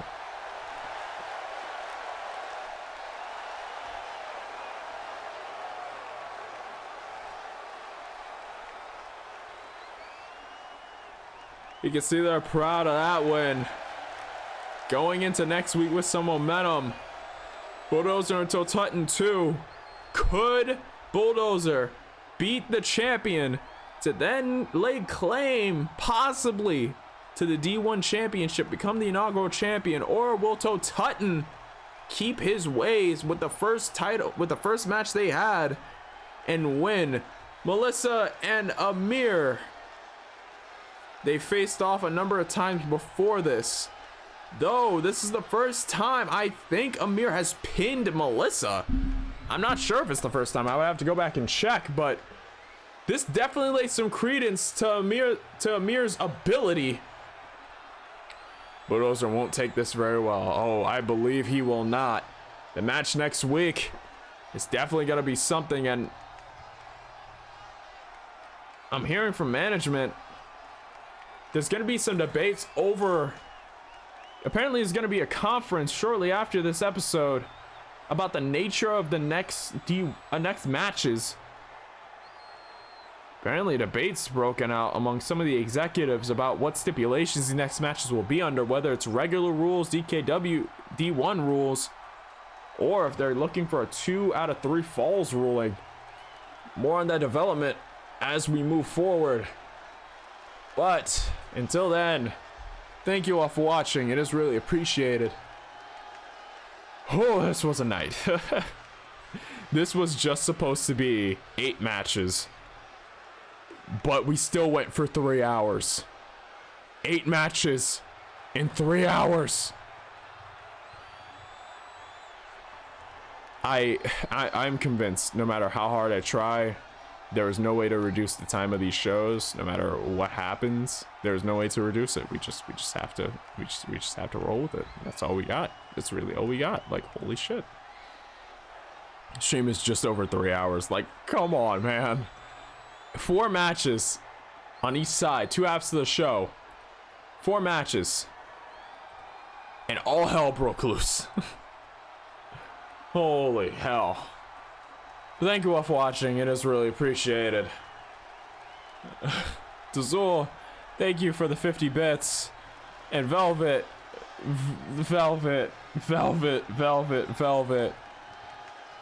Thank you for the $50 donation. You really didn't have to do that, but holy shit.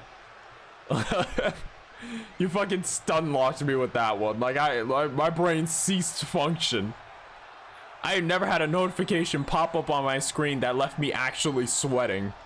Like, Jesus. Scared the hell out of me. But thank you so much. It really is appreciated. Like, I don't think there's anything I could say to really translate how thankful I am. Legitimately, thank you. And with that, ladies and gentlemen, next episode of DKW, you can tell the exhaustion in my voice. It's gonna be on December 14th. You're amazing. Have fun with it. Thank you once again. I'm gonna keep thanking you even after this stream. Holy shit. But December 14th, it's gonna be the next episode of DKW. We're gonna see the finals of the blocks, some rematches maybe, depending on how things ended. I'm lightheaded, I'm tired. I need to lay down for a bit. I might pass out, maybe, hopefully not before I actually like drink some more water, because I need it. But yes, I'm pretty sure Soul Real Network is streaming right now, doing their ONC round robin tournament. Like I said earlier, it's similar in style to ours, the round robin tournament style. I'm not sure how similar it is, but I do know that they do adopt the 20 count on the outside, and I believe 30-minute matches or 20-minute matches. 20-minute matches. So they have the same structure as the round robin tournament that we use here and is used in New Japan. So legitimately, we're gonna go over, give them a raid. Thank you all for being here. It really does mean a lot. Even the ones who just lurked, I see you, I love you. You guys still help make the show what it is. But let's keep the wrestling action going. I might be tired, but I know the fox is amped and the duck is going. So we're gonna go over and give them a little energy boost, like as if they needed it. Once again, thank you all for watching. Ladies and gentlemen, it's been fun. I've been your host, Phantom Dragon. I'll see each one of you beautiful people in the next one. Sayonara. And next time, we're gonna see some final matches. See you next time. And have a wonderful night. Sayonara.